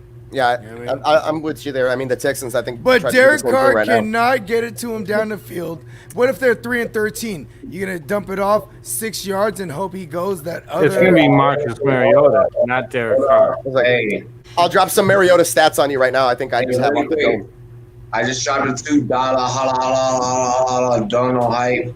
I gotta go get a beer. I just want to shout her out. I want to shout Nikki Black up in the chat. Hold her down. Showing me love. Showing mad love to the whole Rumboyz community. Shout out to Mrs. Admiral. Dilly. Cheers to me. Cheers to you, all the Rumboyz. Dude, let's get it. Bam. Hey, real talk though. Ooh, I'm back. I do want everybody to understand that Bogart's ignorance means well, and I preference because there's two versions always: the ignorance and then the real talk. Yeah, well, all I'm saying is that there's literally a bet happening on Twitter right now from Tyler Moss, NFL, saying what substance. Okay. I will not take part in that. Ooh, wait, hold on. What is it? What is it? What is it? Mushrooms. Give me money. What is it? Bogart high on tonight. Oh, he gave away his listen. answer now. Mario. I'll give you a hint. Yes. I am Luigi. I am Red Man. He like grew. He's gonna go down a pipe later too. Let's get back to the topic. Look out for the super trippy episode between Bogart and myself. Yes. Oh, it's on. It's actually, I don't want to say it on air. Let's do it after. Yeah. Ruggs. We're talking about Ruggs still, right? Who's up? Oh, Ruggs. Hey, Ruggs is on the throne team. Can I go next, or I don't want to skip anybody? I went. Fucking go. You want me to go? I'll go. I love Henry Ruggs this year, man, because he has all the upside in the world. So explosive, so fast. I mean, the Raiders isn't the most ideal situation, but I tell y'all what, I see him similar to like AJ Brown. I think he's gonna start off slow, but once he gets in the groove, he's not a beast like AJ Brown though. Yeah, all right. Yeah, I get it. Yeah, he's not like quite as athletic. I think you're referring to like as far as like his snap count, like breakaway. Yeah, his breakaway ability to like just go and get away from people. Yeah, I think at first he'll kind of struggle. He won't get quite as many snaps, and in the second half, I think it could be similar to Tennessee last year. They might switch to Mariota, a different quarterback type thing, and then the offense might start clicking better. And then Ruggs, I think Ruggs is going to be huge in the second half. That's just how I feel. If Carr can maintain his 2018, Miles don't do it. Just I was going to say, if Carr, it's just one take, one stat.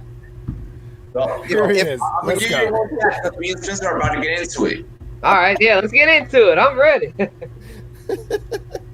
All right. So if Carr maintained the 2018, like I think he was at passes of 20 yards down the field, the deep ball passing, his accuracy was at 52.3. What year is this? 2018. Last year removed because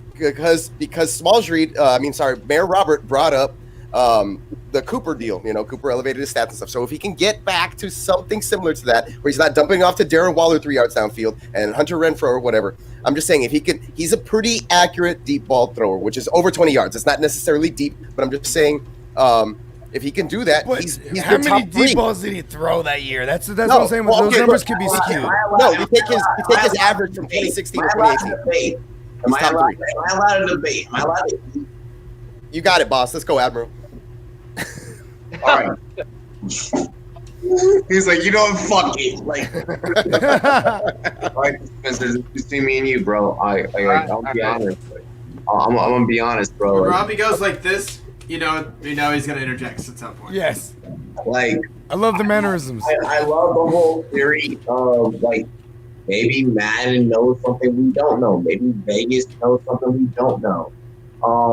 And I would really love to subscribe to just that overall thought process of thinking. But I'll be honest, I can't. Okay. They got those Madden guys with the vests that are out there on the practice field. Like, I'm looking at your speed, eyeballing that shit. Tough acting, connecting. Here's my thing here. Okay, we're talking about guys that are running out routes and guys that are running digs. I mean, I'm gonna be honest. Derek Carr, like, he's only hitting, like, his passes beyond 20 yards are to Darren Waller. Tyra Williams, 19 yards plus, which, I mean, makes him a yard under. The Gazelle. No, he was good, man, until that plantar fasciitis. If we're trying to get nitpicky with the statistics, Mariota has fucking horrible nerve endings in his hands. Like, I know. I wish he was back in Tennessee, bro. I do not. No. I do not see Henry Ruggs right now. Call me bold tape, big nuts, Robbie. I don't give a fuck. I'll call you that anyway. Yeah. I'm putting fucking all nuts on the table, all chips on the table, and I'm gonna say it like this. What a visual. Henry Ruggs is not a top 15. He's a monkey knife fight play. Fantasy football wide receiver. He's a best ball pick, dude, for real. Yeah. Nah. I like guys with high videos. Best play this year at best. Yeah, you're smoking that fucking ganja. I will say this. I want to say this. And his shit on Madden don't mean a damn thing, and I'm done. Yes. Yeah, Okay. Can I go? Go. Bullshit. We took it beyond Madden. This Madden bullshit's over with. Yeah, that don't mean nothing. But yeah, I just feel like this. I tell y'all what, it's gonna start off as outfield. It's gonna start off slow for Ruggs. Like, it's gonna be in the throwing Bogart. They're gonna pour him for the throwing league. Yeah.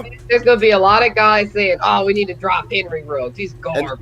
And then once they mesh, bro, once they mesh, But it's that's like, what I'm saying. Once they mesh, like with either Carr or Mariota, once they mesh and Ruggs, I'm telling y'all, Ruggs is gonna have a solid second half. I'm not saying he's gonna be like up there with Julio. He is legit boomer bust. But I think he could be really freaking good down the stretch. He could be a league winner. He's not a PPR play. Cut him, and then they pick him up off waivers type thing. It kind of reminds me of AJ Brown. Like a lot of people cut AJ Brown because he had an up and down first half. I see the comparison now. Up of waivers in 2 leagues, man, and it was like, boom, there's my playoff push. You know, it was great. Exactly. Yeah, exactly. Yeah, I think Ruggs could be a lot of people's playoff push. I really hope for that fantasy football throwing league. Like I'm gonna push it. I just don't like Greg Roman's Greg Olsen.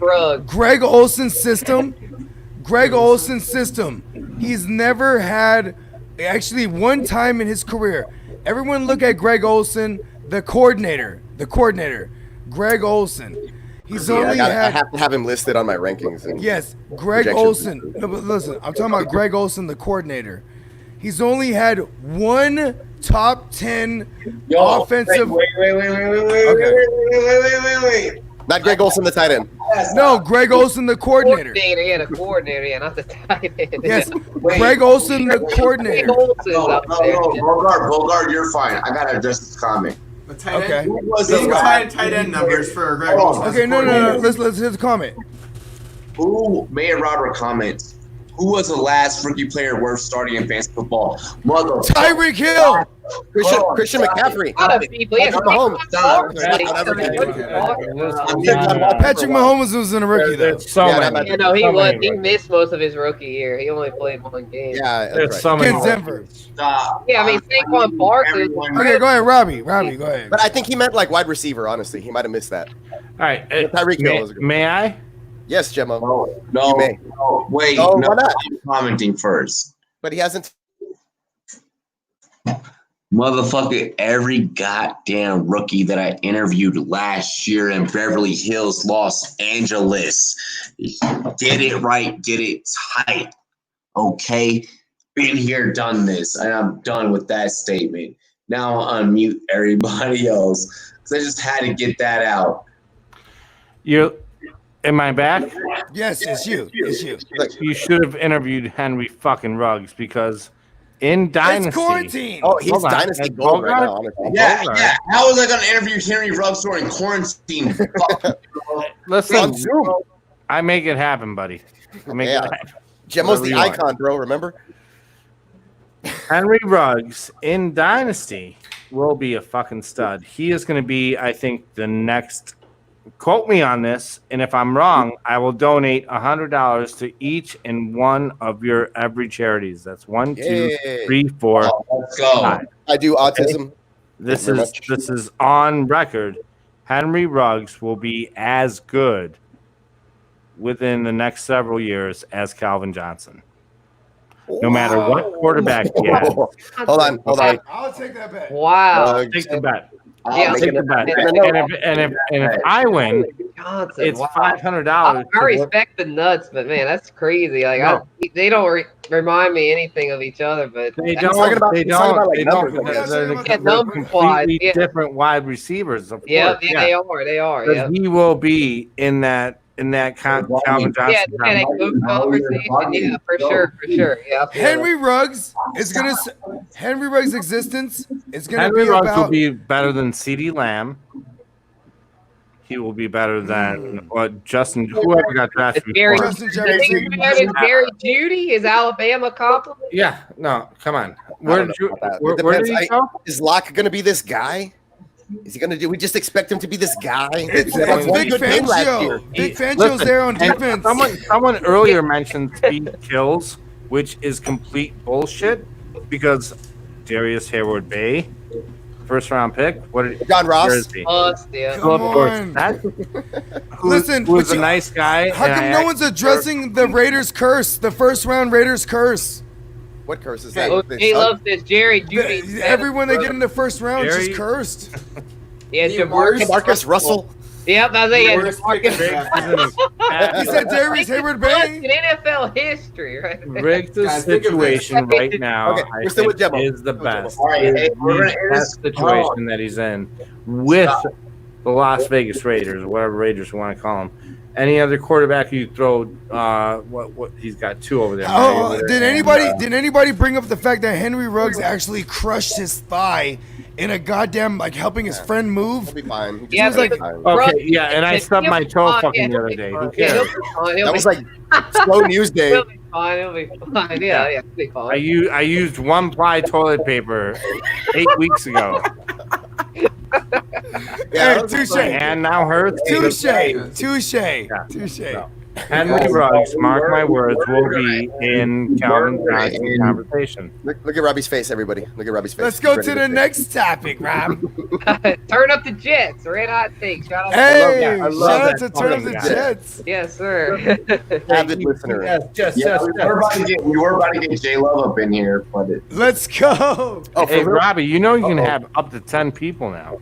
yeah, but we're having trouble with this us extra 5 jackasses. Well, Robbie I trying to mean- control us. I can see one. Listen, just keep me on mute. Just put me on mute. Just a doodle over if you. Jake, okay, Let's win I this money. shouldn't even include Jake. He's being real civil over there. No, letting everybody just Jake's ban. been the I'm one. level tonight. grinding right now. and drag Jake plus is always 11 the guy. Jake's on the the guy. side. Jake's And the I'm Literally level tripping. grinding on the side. We haven't Robert heard the RPG. grandfather clock. One, I'm two. excited for some UFC takes. Did we already cover most of that? No, we're Hey, getting to it. when that happens, let me know because I'm leaving. One more football. One more Uno football and I'm out. Uno I mas. think we have one more topic and then UFC. So I think we're Okay, Yeah. UFC I'm out because I only know Ronda Rousey, CM Punk, and some Punk. Irish food. Everyone that's in UFC, wrestling. I mean, He knows Yeah, everyone he's that's a in near Hall of wrestling. Famer in the John UFC. Cena. He is a near Hall Hey, of Famer. Jumbo, I want a know bear that hug. he's like UFC. Gemma, or we're watching. Jake. We're watching No. Royal Rumble together, bro. We're watching Royal Oh, Rumble. fuck, together. no, yes, let's do it, man. Yeah, all right. We're gonna let's set do it a up. We'll set it live up. play-by-play. Yeah. Dude, let's do it. Let's do a live play-by-play while we watch Robbie call the games. Well, and Jake, you're invited. Do you want to come? Royal Rumble. A live wrestlers play-by-play exist. of the Royal Rumble. It'll be on my channel Oh, because that would Robbie be probably awesome. won't. That's Bro, what let me. That's his channel. Bro, What do you give me. call jumping off a ladder? Is that like a wrestling move? Yeah. Yeah. Sure. Just depends what it is. At the It's end of the called day. a lateral. Jake, you're invited. I'm sorry. There you go. I just made All it. right, let's hit it. Let's hit the football topic so we can get to the UFC. I'm excited. Oh shit! See, I just bumped the desk. I'm excited about someone Very excited. for phase 2. God damn it. Ooh, man. Hey, we're barely gonna get into hour 2. Let's go. Let's push. We got this. Kid Cudi. Hey, really quick. So Kid Cudi and Eminem released a new song today, and M takes a stab at Drew Brees, and made you feel that the shot was uncalled for. How do y'all feel, and why? I don't know who we start. I think we start with. With Jake actually. I think We keep starting with Jake. We should start with Spencer. Start with I was gonna say start with Jimbo or Spencer. Start with Spencer. Let's start with the musician, please. I was gonna say let's start with Spence because he's close to. This is probably close to home because that's his team, no? Yeah, man. Yeah. I started off. Yeah. It was uncalled for, man. Drew Brees, that's my guy, man. I tell you what, that was. Eminem, like he gets on everybody. So like, I wasn't really worried about like, oh, Eminem. I was like, so what? Like Eminem, he'll diss anybody, you know. So like, I wasn't that worried about it. But like, Drew Brees went above and beyond. He apologized multiple times for the misunderstanding. So yeah, I'm not worried about it. Drew Brees, I ride with Drew Brees through and through. So yeah, I'm good with it. So I don't really give a shit about what Eminem says. That man will roast anybody no matter what. So yeah, I ride with Drew, baby. Drew Brees, baby, all the way. Let's go. I feel that, man. I mean, yeah, Drew's been a noble, honest, pretty good quarterback for his entire career here. People are like, hey, you missed the point on it. And then he came back and he's like, oh, I realized what I did there. And I kind of turned the argument away. So, all right, cool. And M took a shot. That's what M does, Exactly, yeah. He always thinks about his body, yeah. Yeah, so I think it's like no skin off of Drew's back. I mean, he's going to just continue to push forward, and M's going to, insult somebody else until whatever. And probably at the end of the day, he'll be like, look, man, I took a shot at you. He'll probably talk to Drew Brees at some point and be like, I took a shot at you because, hey, it was a good time to do it in the music and bring some, attention to the situation and to sell some records, because that's what I do. And, hopefully you're cool with me taking a shot at you because you deserved it for a bit, and now it's all gravy and you've apologized and we move on. Well, listen, Drew Brees, I have a theory that Drew Brees is so about his footballism that even in the locker room, his relationship with the guys, with the brothers, is always just about football. So he doesn't even know about issues for real. Yeah, and now ignorant to the whole everything. Yes, and then you talk about Eminem. Hold on, now you talking about Eminem. He's from like the blackest place in America. He's from Detroit, bro, and he's the white guy. He's the unicorn from there. Like the other place that's more blacker than Detroit is legit Buffalo, New York. For real. Everybody look into this, bro. Like I'm gonna. These are like a bunch of white people smashing babies through tables. No. That's that small portion, bro. Look into Buffalo, New York. Look into Buffalo, New York, bro.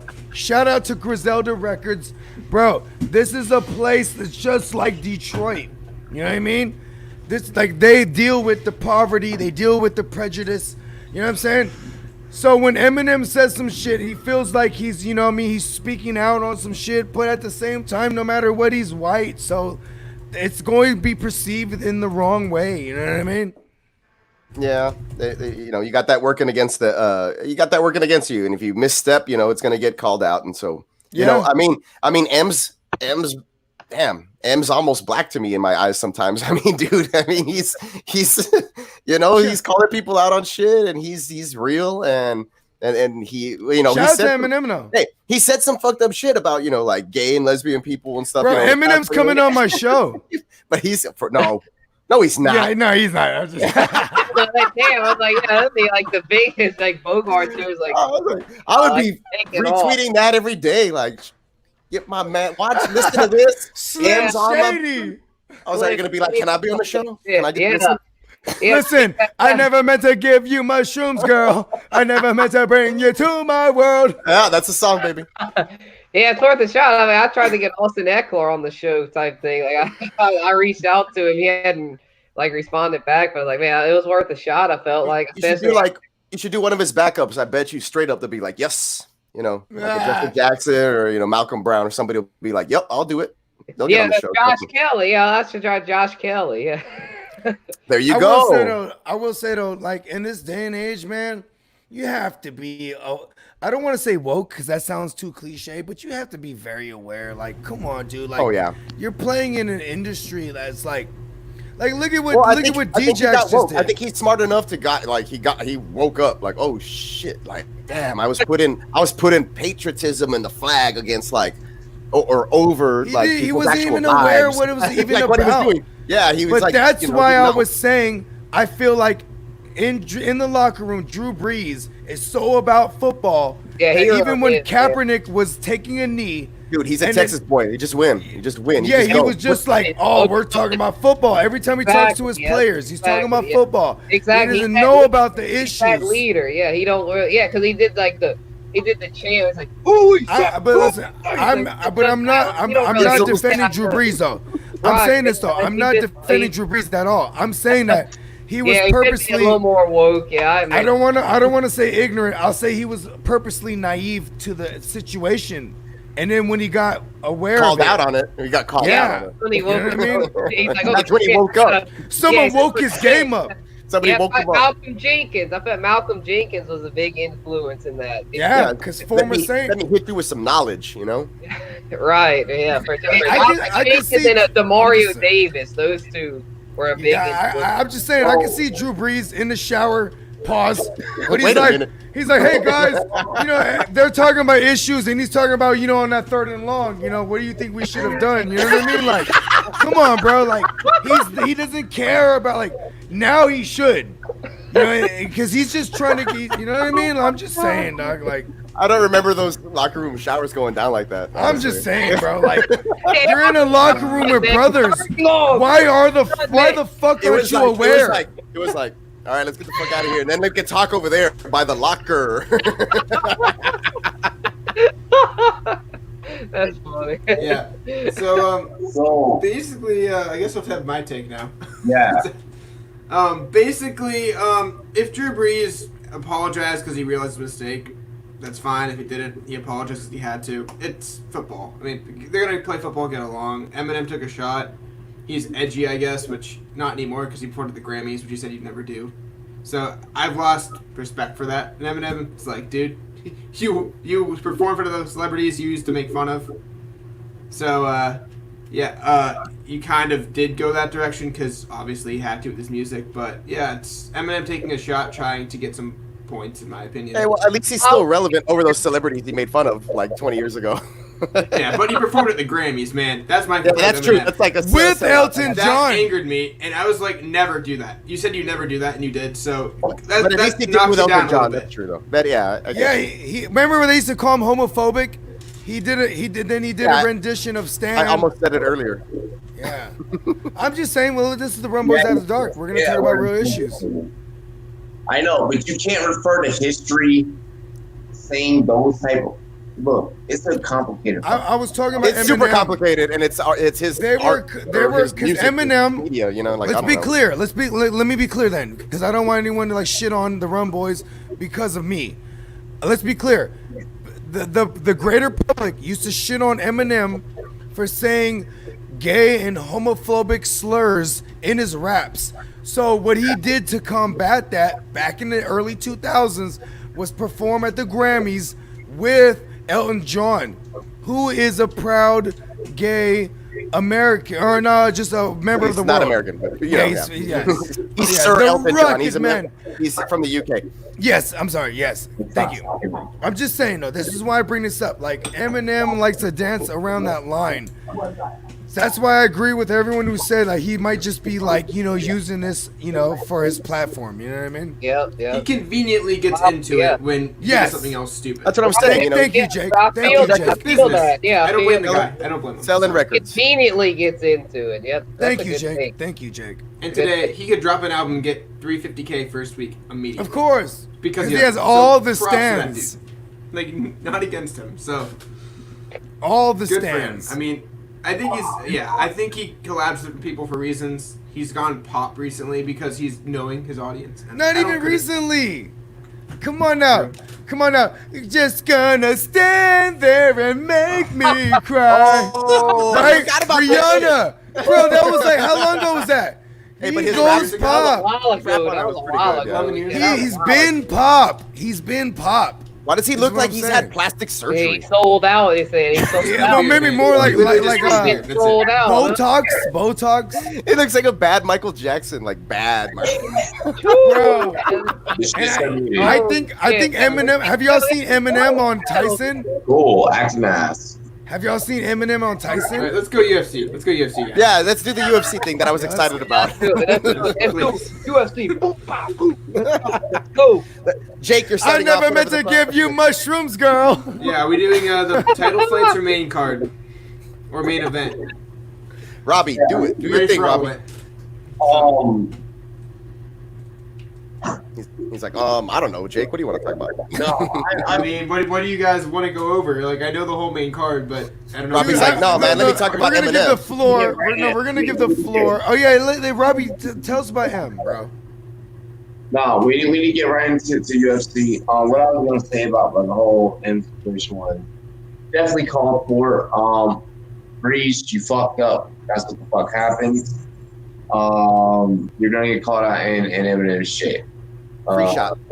Yeah, and that's not even really what I wanted to say. It has something so much more creative, more cool stuff. He really did fuck up though. Yeah. No. I'm sorry, just one more time. How in the fuck Are you in the locker room with brothers and you don't know about this shit? What in the fuck? I'm just saying that. Like, why in the fuck, dude? That's why I said he's probably like, well, on that 3rd and long, you know, when the guard pulled and like, no. Talk about the issues, goddammit, Drew. I'm just saying. Let's get into tomorrow's bets. Let's dive straight into tomorrow's bets. Make sure that if you are betting, you're doing you're doing it on monkeyknifefight.com, and you're using the promo code Rumboyz. That's with a Z, all caps, like you see up there, so we can match you with those entries, baby. Damn straight, damn. So at this point, we actually turn it over to Jake to take over this segment. All right. So we'll do the title fights. Is that fair? Yeah, let's start with. Yes. Okay, the title fights. Obviously, main event last. So we'll start off with the one that's kind of a rematch. Because that's kind of the least exciting one. So Holloway and Alexander Volkanovski. I could have my take first or last, depending. It's up to you guys. No, go first. No, thank you. Okay. So I've never bet against Holloway, and every time I've thought about it, I picked him again because he never loses twice in a row, and he never loses when people are against him. So Volkanovski might be a very short-lived champion, and I think he'll probably lose the title, and Max is going to get back on the top of the division. So I think he's the second greatest featherweight of all time, and I think he'll reclaim his title. I think so too. I think he'll get it in the 3rd round stoppage. Ooh, that's okay. Hold on, let me write this down. 3rd round stoppage. That way you can for, he's an underdog, by the way. It might be a trend tonight. I might go with the dogs tonight. You know. Love it. I usually do that because when I do bet, I like to bet on the underdogs because, I mean, why not, right? Obviously, you win bigger money most of the time. So, but Spence, you want to go on this one? Yeah, who's up? I can't even say his last name. Alexander Volkanovski. Volkanovski versus Holloway. Yeah, I tell you what, they're going to boom by. They're going to bust each other up to start off. It's going to be a rough one. Well, do you want me to explain the last fight? Yeah. Let's go. Basically, what happened was Volkanovski crowded Holloway, threw the leg kick, had him back up, threw the jab, and then threw the overhand. And then Holloway would try to put that leg forward as he was backing up, and then he would chew the leg up with another leg kick. So he's a 5'7" guy versus a 6-foot guy, but he crowded, got up. Once Max stepped in, he chewed the leg up. Max leaned forward, but did the same thing. So I think Max will adjust and just. So he has leverage. He has a leverage advantage as far as like being shorter. I think Max will adjust, keep that distance, keep that leg back, and just go Stephen Thompson style. Stay flat-footed and just jab when he comes in and use his 8-inch reach. So that's my opinion. Disagree or not, I don't know, but I don't think he's losing twice in a row. He never does. What was the reach? It's a good 7 inches, man. Yeah, dude. But he's gonna have to counter everything. You gotta understand, Volkanovski got starched. Like, I mean, he starched Holloway like 4-1 easy. Like Holloway couldn't touch him until the 5th round when he was tired. So he crowded him. We're looking at the long game. I mean, I think Holloway, if he wins, he's stopping him. So can we look at the lesser more on MKF? Like, because they're pretty fucking high. It's like 450. No, I'm just saying, no, it's like 450 to like bro, it's like 450 to like 500 something. It's pretty crazy, dude. I mean, you know, for the Rumboyz and girls that want to fuck with the MKF, bro, like, give me money. Yes, bro, it's pretty crazy. Yes, of course. Yes. Oh yeah. Oh yeah. What are you talking about? Monkey Knife Fight. Once again, Rumboyz. Yeah, dude, Monkey Knife Fight, yo. Yeah, because to break down the totals, because I'm starting to actually like learn like, you know, the terminology. You know what I mean? Like we can't say under over or like, you know, like lines even. No, I'm just saying. You can go over under when it comes to rounds. Like no, yeah, no, you can't. But I mean, like as far as like the DFS standpoint, like it's less or more. Right. You know what I mean? Less or more means the same thing. Like the If you push in MMA though, it's very tough for the less or more. It's like you got to land. Yeah, because you never know. If you get exactly 112 strikes, that'd be very impressive. I almost want to take the under, the less, or the less all the time. To be honest. Yeah, and like I said, that's usually how I roll. I'll take the less. But, bro, like it's like, are you looking at it right now, Peacock? No, I was on it and then I stopped. It's like the 450. UFC. Hold on, give me a second. It's like 450 something for Holloway, and then 512 or something like that. You know what I'm saying? I'm on the side for his opponent. It's crazy right now. You know what I mean? Like, yeah, you know what I mean. But and the last time, Jake, the last time did they go the distance? Yeah, they went to 5. I don't think so, man. It goes the last 5. time? If it a TKO? Volkanovski wins, he's probably gonna take it the distance and just keep taking the space as he backs up, shooting the leg up. But if Holloway wins this, man, it's gonna be one of those classic Holloway 8-punch combos. There it is. Right on the cage, throw the elbow, get him turning, and finish the fight. That's why I think 3 rounds he has to get the stop then. But if it goes past 4, I mean, Volkanovski changes it up and figures it out. So I think Holloway gets it. He doesn't lose 2 in a row. I just don't. I think he's the second greatest featherweight ever, and I don't want to pick against him. I never have, and never will. Hey, hold on. Listen.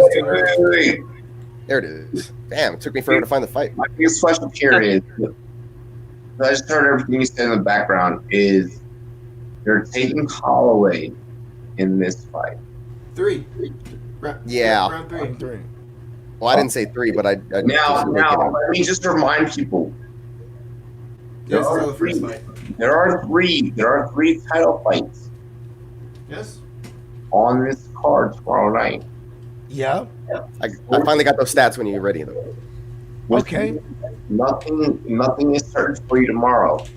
Miles, if you want to run through stats, go ahead. Well, Volkanovski 458 on Monkey Knife Fight, 458.5 for his fantasy points. It went down. Yeah, but Holloway's at 401.5. So it went down. Ooh. Yeah. It has gone down because you're up at the 500s. I'll take the less. You guys, they're saying a starch, man. Wait. Okay. It sounds like Miles is geared up for tomorrow. I am, dude. I'm gonna call my buddy up because we haven't gotten together in like 3 months, and I run a podcast he is with tracking these lines all night. He knows. Does it sound like we're gonna do a pool tomorrow? Are we doing a pool? Yes. Why not, man? I have my daughter party going on, just family here at the house. So I don't know what time everybody's gonna be. Well, we'll see what happens. I'm having my wife with me, bro. Let's get it. If y'all want to get a parlay popping, let's go. Yeah. Let's go. Yeah. You don't have to twist my arm too hard. Your wife will like it. So what's your pick? I think I'm on Holloway. I'm on the Holloway side for some. Yes. Because I usually like the less. Picked Holloway as well. Yeah. Right. Man, watch this all be wrong. Sure did. Hey, you know what's crazy? I've been watching all of Holloway's videos. Hey, scared money don't make. Though I think he's going Volkanovski. Scared money don't make money. Scared money don't make money. Scared money don't make money at all. Never. All right. So it sounds like we're all rocking on the Halloween train. Okay. Yeah. I am. See, there's not many. A lot of people are like, "Oh, you just figured it out." What was that over under again? 401, 458. That line on MKS. On MKS. Yes. 401 to 458. They were both at half, but whatever, Yeah. So and we're talking about over total. You're going over because you think he's gonna stop him and win with right. that stoppage. The under. So you think they squabbling? I think there's points to be had here in this fight, especially the way that Jake described the last one. If it goes anything like that, Jake, what kind of who's a better takedown specialist? Where do they shine on the ground? Who shines on the ground? Well, on the ground, Holloway's not been taken down in 7 fights, but he can't wrestle. He's not a wrestler at all. So that's why. So he's great at defending. He was getting teed up a little bit on the chin, and he tried 3 takedowns in the last 2 rounds, and Holloway stuffed him. Yeah, his takedown defense is great. But again, he got up and just chewed the leg up again. So at that point, leg kicks, man. That's where all the points are going to be had. I feel if it happens again like that, or the jab with the keep that reach. It just comes down to, do you think Holloway can adjust? We're going to be together 4 o'clock tomorrow. Just hit me up. I'm there for you. Just text me. I'm there for you, brother. Yeah, man. I'm gonna be there for you to mute me. I'm gonna be muted in the motherfucker. But hey, yeah. So I think we covered that fight. But yeah, if you trust Holloway to figure out a way to keep the distance, not go forward, and be a counter striker with his big reach advantage, you probably take him. If you think he's gonna do the same thing as before, probably Volkanovski. It's just what do you trust Holloway to do? Right. So that bet's right on the money. Yeah, it's juicy. I mean, you're counting on Volkanovski to do it again and put up big volume against him. Are we worried about his weight cutting? Like because going the under. Well, it's a Max Holloway fight. Yes, you're worried about his weight cut. Yeah, that's what I'm talking about with Holloway. Because the last couple of fights with weight Volkanovski has an advantage in that too. Yeah, because he was like 190 and he cut his weight and he's like a really fit dude because he has to be. But we'll go to the next title fight because this one's really fun. My favorite fight of the night, actually, over the Masvidal fight. Surprisingly. Yeah, I love Peter Yan and Aldo. Because let's go. I'm on the Peter Yan train all the way. Yan. And I called this earlier, and when Robbie picked against him, I was like, this dude's a mauler. And he just beats people up against Faber. So I think this guy is 25 years old, and I think he's the next long-term champion, and I think he's going to starch Aldo in the second round. Ooh, I love the terminology starch. I love that. That's my new he's one. Pressing him with an iron, bro. Yes, I love that terminology. That's a good one. Hey, it's UFC terms, man. It's dominate the fight for a little bit and stop the fight, or it's just here's our problem. Here's our problem with the Auto take. Auto is a boxer. He's gonna try and stand that thing up. What you're counting on? I am taking Peter Yan in this fight, so I don't want people to get misconstrued about what I'm about to say. But in terms of fantasy UFC, I'm looking for Auto to stand up and get his points on the ground, and that's purely only about it. I'm looking for Auto to get taken down and maybe get caught in some jiu-jitsu. I think that this is where Yan can strive on the ground. Well, Yan just loves to take you down, ground and pound, and beat you up, tire you out, make you get up, do the same thing. And if you can get away from that, once you stand, he's gonna go in with a running fist and get you to the cage, throw knees. Which is it's not like what you think of like a other athlete. He's the ultimate dirty fighter. He will be close and pressure. Like cognizant of the 251.5 over. Like I'm glad to be over on the fighter, whereas the under on the fighter is probably going to land less strikes. Yeah.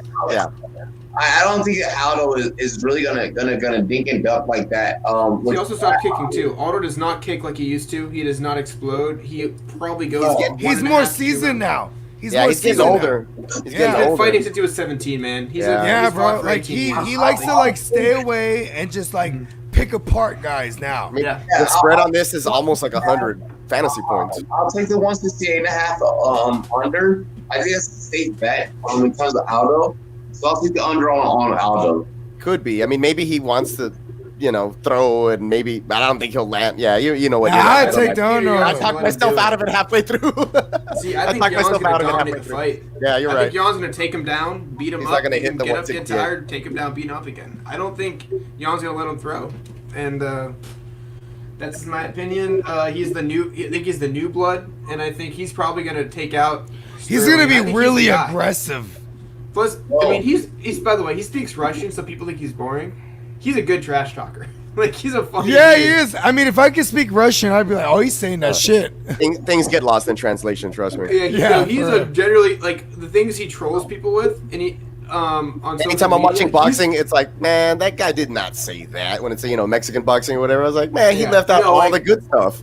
Well, there was, he was at a press conference getting a translator, and it wasn't as, oh, that's hilarious he said that, but it was the Faber fight, and he was like, you're talking about Uriah Faber being the California kid. He's an old man, and I'm going to put him on his I'm gonna put him in his grave. Like, yeah, that's where I saw. That's where I saw. Yes. Jan. That's the last being time I saw super him. arrogant. Yeah, he's like an old man. I'm gonna put him down for the count. And Well, he's he like, did. he's a California old man, and I'm gonna show it. And he's hilarious. People are just like, oh, that's great. The translator said it, but like, if it was English, Yeah, it he'd be would. a great personality. And he's like, he likes to talk trash, and he's funny. So That's cool. I just like him as a fighter. He's 25, found from the middle of nowhere.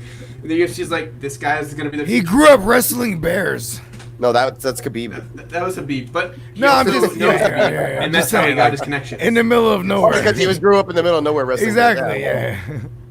Most likely. Raccoons even. But speaking of Khabib, we might as well get in the conversation of top tier fighters. By the way, rest in peace to that dude's not fighting, man. He might quit. I'm convinced he might not fight again. Yeah, I think Khabib is done. Rest in peace to Khabib's pops. His father. Yeah, his father. Yeah.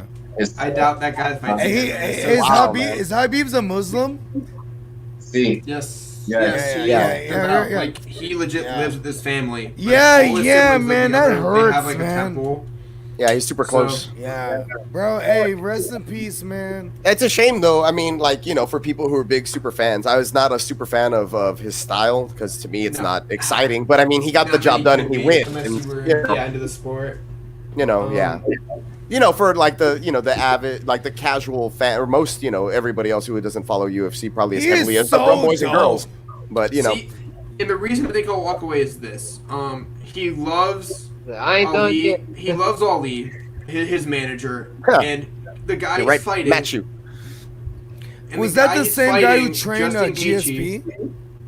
No. Okay.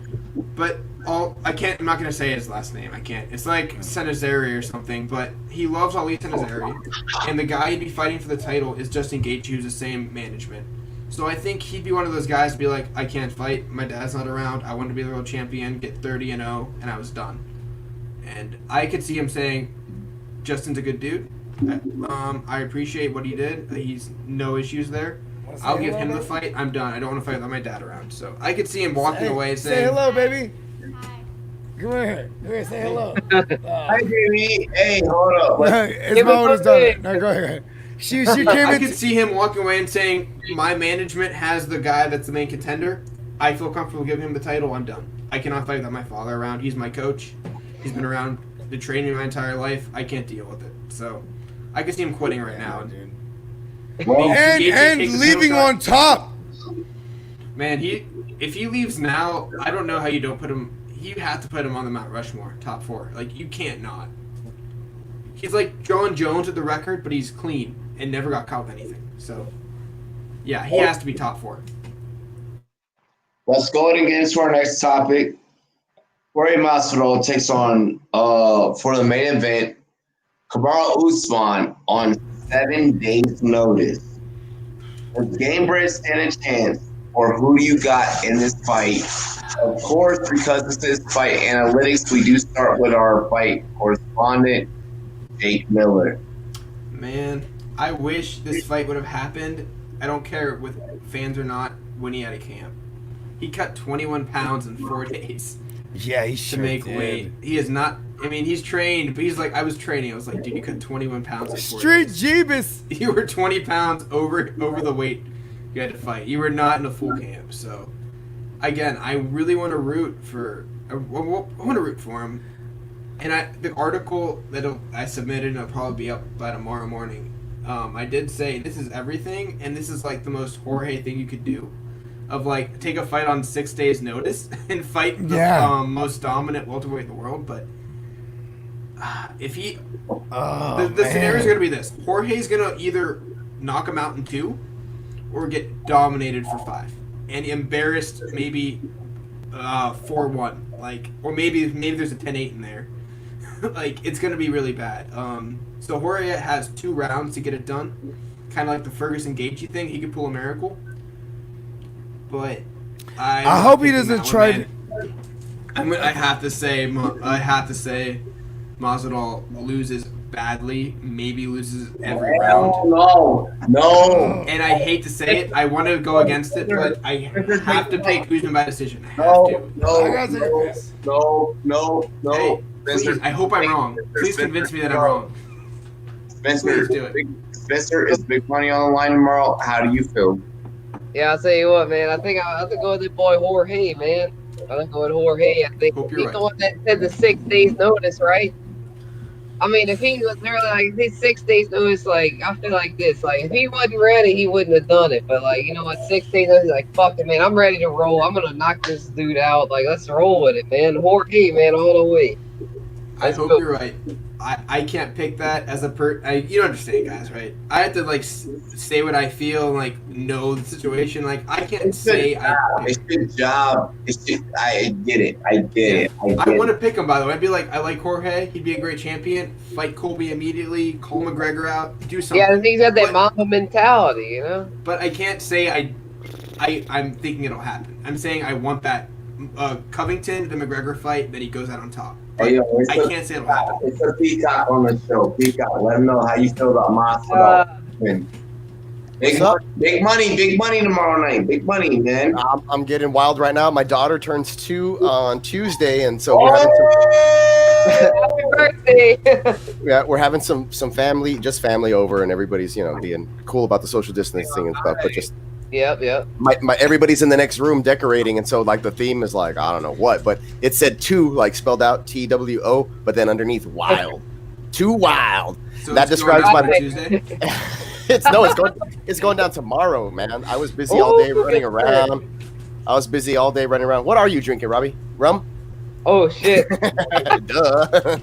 Oh, it's just I'm still drinking Mayor Robin. I'm still drinking Shills, brother. Oh, dude, Schlitz. Oh, here we go. It's a Schlitz. I ran out of highlights, so that's why. No, man. That's Schlitz, dog. The Schlitz, man. That's, okay, so Mayor Roberts. Schlitz malt liquor. Okay, check this out. Mayor Roberts' last name is I don't know. It's like Polish or German, right? And it's like a sh. It starts with a sh, but his nickname was Schlitz. So that's his actual nickname. Schlitz. I mean, that's super exciting. He's laughing, but he knows. It's true. See? You know it. So what a weird ass coincidence! What a weird ass coincidence right there. Cool. There's no coincidences in the universe. No, it was meant to be. So did y'all want to see those fantasy points for the main card yet, or? Yes, I do want to see it. It's gonna be. I think it's 3-1, man. Let's find out. Oh, it's. Hey, while he looks it up, I want to give my take. Go for it. I already have it, but go for it. Hold on. Go ahead. So we're looking at Usman, 519.5. Yeah, there it is. To Masvidal, 400.5. Wow. This fight is big money. They both look scary. I want to take the less on both of them. Yeah, you should. They're both so bad. Smash the unders. Smash the unders. I just want to do it. Look, Jake wants to talk. Jake wants to talk. Let's go. Give him the talking sword. Where's the talking sword? 4 fights, he was in a pretty much tied fight with Colby and stopped him with like 40 seconds to go. The other 4 were a dominated win by decision where there was no doubt he'd win. Oh, really? He goes the distance every fight. Go against game bread, bro. But then just the over on one of them. Goes the distance every fight. He does not knock people out early. He's a 5-round fighter. So hey, you know what's awesome about Masvidal though? About Masvidal though, you know what's awesome when he was flying. So he went from from Florida to Vegas, and then he went to the UK. Stopped over, got some pizza. Hey, because when in Rome, right? That's right. And then now, I just I love intangibles. I just want to put all my money on Street Jeebus. I love him, bro. Yeah, you're like my. You're like my co-host, man. He's all about. He's like this guy. I just love intangibles. When he fought Aspirin, he's like, watch. Hospital tomorrow. When he knocked out Aspirin. You know what though? In this case, according to MKF, and everybody use promo code Rumboyz, all capitals with a Z. It's up there somewhere. I will goddamn take the unders. The less. So you're thinking a short fight, and a short fight favors a Masvidal. You think somebody's gonna get knocked out? Like, I don't want to short somebody because okay, all right. Here's my take. I'll tell you this: it's either round 1 or round 5, brother. I didn't give my take. Or round 5. I didn't give my take. Only 2 picks. So here's my take. Here's my take. Because you could take the under, you could even parlay it or whatever. You could take the under on their striking, their fantasy totals, whatever. I would take the under in general, just because you could look at it 2 ways with somebody taking a short fight. Stop saying the under. I take them on. Oh yeah, I'm less. I said less. Well, everyone was saying under before me. Let's rewind. No, I'm taking under on both fighters. All right. Yeah. Okay. There you go. The less. First off, I want to shout out to Mayor Robert. Yes, because I love the brisket take. I love the pit take. I love the drinking take. Me and this guy used to go we'd be drinking till like 4 a.m, and then we'd go get menudo, like fresh made, like boom, and like breakfast. Instead of good, you're an asshole for that. Yes, sir. I will cook some menudo. Fresh barbacoa, dude. Bogart, hey, watch me, Mayor Robert. Follow Bogart on Instagram. His food stories. Man, Bogart whipping up in the kitchen, man. Bogart saying, I remember the intro with Bogart on Mock Draft Monday. It's like, yo, Bogart, you there? He's like, shit, whipping up in the kitchen, Hey, that motherfucker was whipping up in the kitchen for the Rumboyz Fantasy Network. Shouts to Mayor Robert for the barbecue brisket pit. Wow. Simultaneously listening and enjoying the Rumboyz Fantasy Network with all our wildness and all of our wild takes. So we greatly appreciate Mayor Robert. I don't give a fuck where you're at. Elect him. He supports us. I support him. And that's how it goes. He's in Texas. He's a 30-minute drive for me right now. Let's go, dilly. We need to link up. We need to link up with the COVID. Yeah. Say what? Was Street Jesus taking the fight early? Man, at the border, jump away. Yeah, for sure. I can get a couple of hours, Spence. Anybody taking the fight early, it goes both ways. Street Jesus, he could be like, this motherfucker don't know what I'm finna do.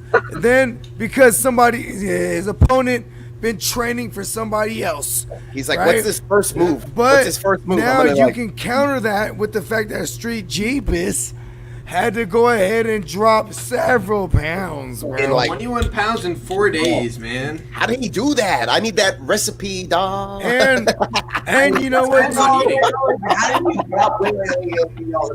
I take several dumps a day, but I drop like you can drop that weight, but you can't gain that weight.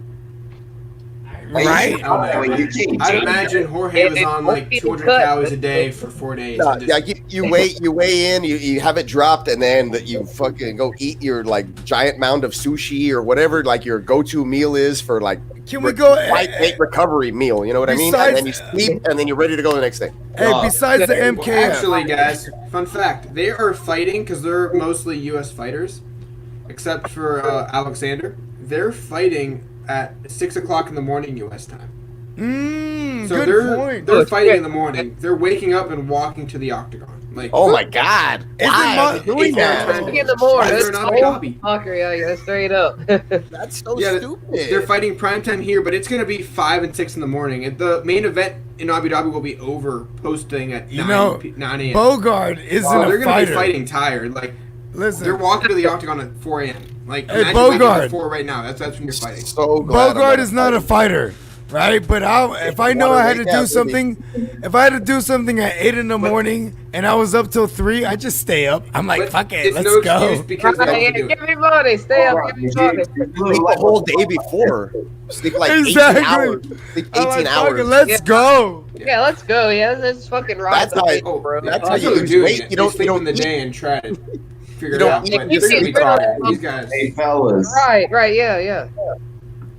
Hey, fellas. Let's go, Rob. This is the moment. And I'm sorry for this moment. Oh, I'm scared now. I know. I know. Will he pick against Jorge Masvidal? I'm in trouble. Because everyone has been working so hard and pursuing to make sure this night has been successful. and been one of the best nights that we've had in a long time. Ever. We're always gonna keep trying to chase that greatness, chase that light in this that we can't reach. We're always trying to be the next biggest and greatest thing that we can be. But we can only do that as long as we push each other. You ain't lying, brother. So I want to put that out there that we gotta keep staying on each other. Yes. And loving each other and pushing each other. Because if we don't, then everything. And what the fuck are we doing here? And thank you, Bogart. Otherwise, there's no point in us doing what we're doing. I want to thank everyone that has donated tonight for the back to school fund that's happening August 7th here in Colorado Springs. Shout them out. Tonight, I remember. Or later at the end of the show. List. Yeah, I was like, I'll tweet them out. I'll tweet them out tomorrow. If you, whatever, man. You know, shout out to everybody. No, I have to lead by example, and I have to get on that shit. So I mean, we all have to get on it, because we're a family. But I love and appreciate everything that we've all done so far. And I think what we are able to come together on Friday nights and do, and Spirit and Friday nights, because we gotta get the run report rolling. Jake, I need you back, bro. There he is. Just like that. Yeah. It's that easy. It's that easy. I missed the run report. I'm back, and the run report's back. Hey guys, yes, run report. Yes. Get me at clock management, please. What's that? Merch? Yes. Merch. Rumboyz Combat merch. Get me at a clock management. You got that in a cutoff or a muscle shirt because it's hot down here in Texas. Short sleeves. Short sleeves. We're gonna get some. We're gonna get some. I need some shimmels, dude. Like we're gonna get under some the rib cage. Like practice shimmels. I want to spend money. Me too. Trust me, man. Amazon is there every day for everybody. So go ahead and use it, and especially on some Rumboyz merch. I'm gonna go ahead and decontaminate everything that comes in the mail. Lysol spray, Clorox wipes. I got it all, man. I don't even have skin. Clorox wipes been coming in clutch. Yeah. I don't even have skin anymore. It's almost bone. You know, like. I am made of bones. I am Luigi. I'm already a skeleton. Bogart's the shit, Bogart dude. Luigi. He's that energy. That like Mayor Robert's always like, you guys are all over the place, and I'm like, mostly it's Bogart, and he's like, yeah, I love that guy though. I am. Right. Shout out to the mayor. Bogart helps our ratings. Yeah, he's the best, man. Listen, I love being a Rum Boy. I love Jake's the Rum merch. Boys. Jake's merch, though. You got to get Jake's merch, please. Yes, I'm about to listen. Hold on, hey baby, dial it up, baby. My lady is my treasurer. You know what I mean? Baby, we're gonna go ahead and order schmediums, okay, baby? I love schmediums. Schmediums. That's my size. I'm like a thick. If they only got larges, that's cool. I'll gain weight. It's all right. Hardly a medium, to be honest. Yeah, I mean, actually, no, dude. In the past 5 years, I've gone from that schmedium to like I don't know. Well, because that's the style now. No, you gotta be fitted. The large, large. I don't know. It's like an in between now. Malargay. That is a Spanish word you just made up, by the way. Yo, really quick. I just gotta pause everything for a hot second. We just gotta get everything rolling to a close. Because it's just we just gotta do this on Rumboyz Fans Network. I want to shout out every single person that ever tuned in to this show from the beginning and all the way to the end. I'm gonna talk about tonight's show. Everything that we have been doing from the beginning all the way to the end, because it's some chronological, historic shit that's taking place. So with that being said, I appreciate and I hope that you guys continue to keep rocking with us. Share this shit with your friends and your family. Hit that subscribe, hit that like, hit that post noti, all that good shit. At Rumboyz, spelled with a Z, NET is where you can find me. I am officially back to the function. He's back, baby. Yeah. He ain't never left. I didn't realize I was unmuted. I was just burping and burping and burping. You never left, bro. We made sure you were always alive.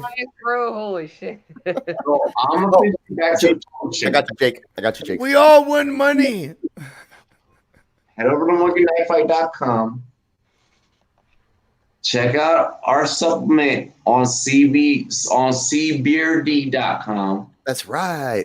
I love CBRD. Yeah. We're about to get really loaded on that. Oh, dude. Day drinking with CBRD. We're about to be really relaxed. Yeah, we're going to be a lot more calm for these shows, bro. Everybody's going to be like, oh, yeah, I respect that. I'll have a brand new Fanatics link. They see 5% off on your Fanatics merch. I'm ordering. Oh, really? Yeah, I'm ordering right now. Hold on. Dude, how do I not know about all of this stuff for some reason? No, this has been the thing. Hold on. I have to order now, though. Hold on. I know. I gotta get on the website. What's my problem? I just dropped money in my card account too. Go ahead, continue. Sorry, Robbie. Ordering.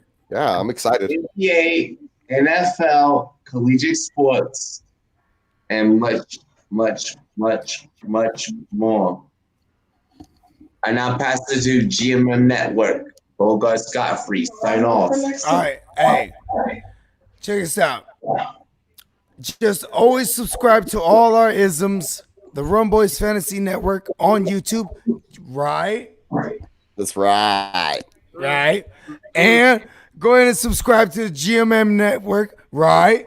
Right. And then go ahead and follow my man, the Spencer the Guru. Shout out to Guru Nation, right? Guru Nation. That's right. Right. And my man, Clock Management. Go ahead and subscribe to my man, right? Right. Wait, also, also hope he heals up from that Achilles surgery. Oh yeah. You know what? He's a Marine. He's tough. He's gonna heal up. Hey, side note, I was like, you're really trying to take this pirate thing to the next level. He's like, I got one leg. I was like, he's a peg leg, right? Just walked up the stairs, man. Yes. He crawled, bro. Shout out. Clock management. Shout out to my man, Gemo the Icon. Everyone subscribe to him on YouTube and follow him as well. Right. We've all been featured. Stepmom Lauren was on there also on his show. Stepmom Lauren, she a real one. She will be on next week. She wants to come on to the show, so be on the lookout for that. I want to emphasize, more importantly, I want all the Rumboys and girls, all the Guru Nation, all the Playmakers, all the Peacocks. I want everybody to be sure to always remember about the Rumboys and subscribe to my man Robbie and all his isms, because he is out here really representing all the real shit that really matters in the world. Fuck all this fantasy shit aside. He's talking about... We talk about it, but still. Yeah, I know, but I'm just saying though, at the end of the day, I'm just saying, like, in the real world. Because we're talking fantasy and real, right? So now we're going real. Real deal. What's up, brother? Oh yeah. And make sure. LQ. Yeah, make sure you fantasize. Make sure I was gonna say that the second you stopped speaking, I was like, yeah. Yes. Make sure you subscribe to the Real Deal Fantasy HQ, because he hits you with them hot takes them for that ass. Love for that ass, Brody. Real deal. You're Luigi, bro. Let me just sign off now. Let's go. Go. This nigga has a longer sign off in his team. Listen, I always try to outdo my last sign off. Terrible wording. You're like that. You're that scene in Austin Powers where he keeps pissing and he never fucking stops, bro. Yes, I sure am. I am. Hey, Anyway, I love Bogart. Honestly, like I said, follow his food stuff, his food takes on Instagram. That's so dope. But anyways, I'm just hungry right now. You can follow me on Twitter at @FF_Peacock, just like you see it right there. That ain't gonna change for a long time unless somebody's in a poll or somebody gets me mad or somebody, says, hey, you should change that. But otherwise, I like it. I'm sticking with it. And, we're just dropping that fire content. Be on the lookout for Jake's new article coming up really soon, hopefully by the end of this weekend. I'll take a look at it probably in the morning. But I'll probably get it out. I'll get it out tomorrow. Don't worry about it. And I love how every time I never even plug my own shit. I just go with everybody else's shit. Hey, that's what I said. I just plugged you right now, man. The GMM Network, you see him right there. He's on Twitter. He is on Twitter. He's on Instagram. Bogart Scott Free. It's YouTube all right too. under there. Everyone that's right. He's on subscribe. YouTube. He's cutting that stuff up. He's dropping all the little segments, man. So please follow my boy right there. Spencer the Guru, please take it away, sir. Thank you for being our guest tonight. Much appreciated, my man. Oh yeah, no problem, man. Yours, man. Check us out, man. It's pretty simple now. Y'all go check us out at Spencer the Guru on whatever platform you want. Oh yes, sir. Instagram, Twitter, YouTube, whatever platform you want. Check us out, Spencer the Guru, and I'll hit y'all with one more. What's up, Guru? Deuces, baby. We rolling one. We on top. We falling. Let's go, Guru Nation. That's it. Guru Nation, baby. That's it. I love the energy. Awesome, man. Thanks for being on. I think that's a great closing, honestly. That was the most sane shit we've ever had on our show ever. Yeah. Spencer, Man, Love it. Hey, Spencer, you know what you get? I'm feeling good tonight, man. Hey, Jake. Let them know why the fuck they need to tune into Rumboyz.com and look at them goddamn articles, B. Well, I have an article coming out tomorrow, hopefully, about how this is the defining moment for Jorge. It fits everything he does. Short notice, does not make any sense to take this fight at this point. Will it work? I don't know. If it does work, it's something only Jorge would do. So, 49 fights, first title fight, 35 years old, and he takes a short notice fight, cutting 21 pounds like he's 25 years old. So if this works out, amazing. If not, well, it's not going to be great for him after that. So he's putting it all on the line right now. And if nothing else, if you're not a UFC fan, understand this guy's putting a 18-year fight career on the line for one night that he found out could happen 6 days ago. So I'm all in with Jorge. Jorge, man, let's go. Yep, and I made my pick against him, and I don't think it makes sense, and I want to be wrong. So, but yeah, it's not about what I write. It's about people watch. Just know, Jorge put everything on the line right now, and that's what it comes down to. All right, gentlemen. Well, now we got to close out. We're gonna go rapid fire right here. Bogart, I don't know where to find you. Wait. Three. That's three. Four. Oh, five. That's four. Dude, we gotta set the more at a higher bar. Like, definitely gotta pick that up to like 5. Yeah. Did we win money? We won money. Oh, and over won money for sure. Bogart, where can I find you? At the GMM Network on everything, and subscribe to YouTube / the GMM Network. The world, give me money. Peacock, where can I find you? You can find me once again at FF_Peacock on Twitter. On YouTube, I'm actually under Miles Peacock. Just search that. I'm probably the only guy out there with flag football highlights and workout videos. And then that's just my personal. And then on, of course, Instagram, Muscle Up Miles with underscores in between the words there. And that's some more great, workout, family, cool stuff, just on a personal level. But y'all, I don't post too much on there. But you can come here with me. He says FF Peacock. I call him the physique. Yeah. Hey, on Twitter though, you find all my fantasy takes, and of course here with the Rumboyz After Dark, and on the website. I'm out there editing, putting out Jake's article tomorrow. I'm gonna look at it tonight, hopefully before bed. But it'll be out there definitely before the fight. So I'll put up I'll put up some dope pictures on there too. I can't wait to read it, Jake. I'm excited. Spencer, where can people find you? All right, yeah, man. It's my man Spencer the Guru. Twitter, Instagram, YouTube. That's where I'm at, y'all. Spencer the Guru. Y'all go follow me. We putting out good content. We rolling. We balling. It's Guru Nation, baby. Guru Nation. Yes, sir. Yes, sir. Guru Nation at Spencer the Guru, y'all. That's the username. And every pro on live, we go, hello, what's up, Guru Nation, baby. But yeah, y'all check it out. Instagram, Twitter, YouTube. At Spencer the Guru. Y'all go follow. Appreciate it. Yeah. For me, it's Rumboyz Combat under everything but TikTok because I don't mess with that. So, Yes. I don't mess with that either. I feel Not to be banned anywhere anyway. My daughter told me so don't get make on fun of TikTok. My daughter told me, bro, my daughter was like, don't jump on TikTok, old ass. I was like, watch your mouth, young lady. Old ass. Our daughters are the same age, bro. I know, she's almost 13. Yeah, hey, pretty close. Don't touch TikTok. It's fake followers. China takes your data every time you post or log in. Yep. And they, just don't. You had me on fake and in China. Send me your videos. I'll edit them for you in a funny way. I have all the stuff to do it. That's what I do at my day job. So, whatever.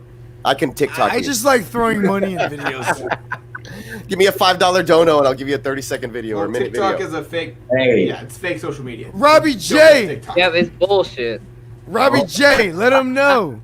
Let's go ahead and let's handle this, fellas. Hey, it's been an amazing episode. It's been an amazing journey for these last couple of 2.5 hours, 2-3 hours with you gentlemen. I love 17 hours. Push it to the limit. I love doing this content with you fellas. For one day out of the one day out of the week that we gotta do this. It's only once, but motherfucker, we make it count. And I love y'all and I appreciate y'all. Hey man, once a week, every Friday night during quarantine. This is where you should be. Let them know. Make an account on the MKF for sure. We are the best motherfuckers in the sports industry. We are the best motherfuckers in sports content. Producing history. Know it. We are balls deep in this shit and helping you win your bets, helping you win your money. Check us out on MoneyNightFight.com. Rumboyz, all caps. Yo, we got a fight to call tomorrow, so I hope y'all niggas get your rest, alright? I'm scared. I gotta go to sleep. Yeah, and that was the first N-word you dropped all day. Listen, because we're from the hood. No, it's the second one. Is it? You know what though? Because listen. That's my man's, bro. This is how we talk. I'm over here like them. What's it called? In freaking beer fest. He's not that drunk. I want to end this really quick. Not that drunk. Y'all beautiful. My wife is beautiful. That's not even an N-bomb, even actually. Of course it's not. Let's do this to what we gotta do. Cheers to me. Cheers to you. All the wrong boys and girls want to do. Dilly dilly. Boom. Dilly dilly. The captain of the ship. My ship's gonna go down later tonight, I feel. Damn it, I ain't cracking new beer. I have no chase.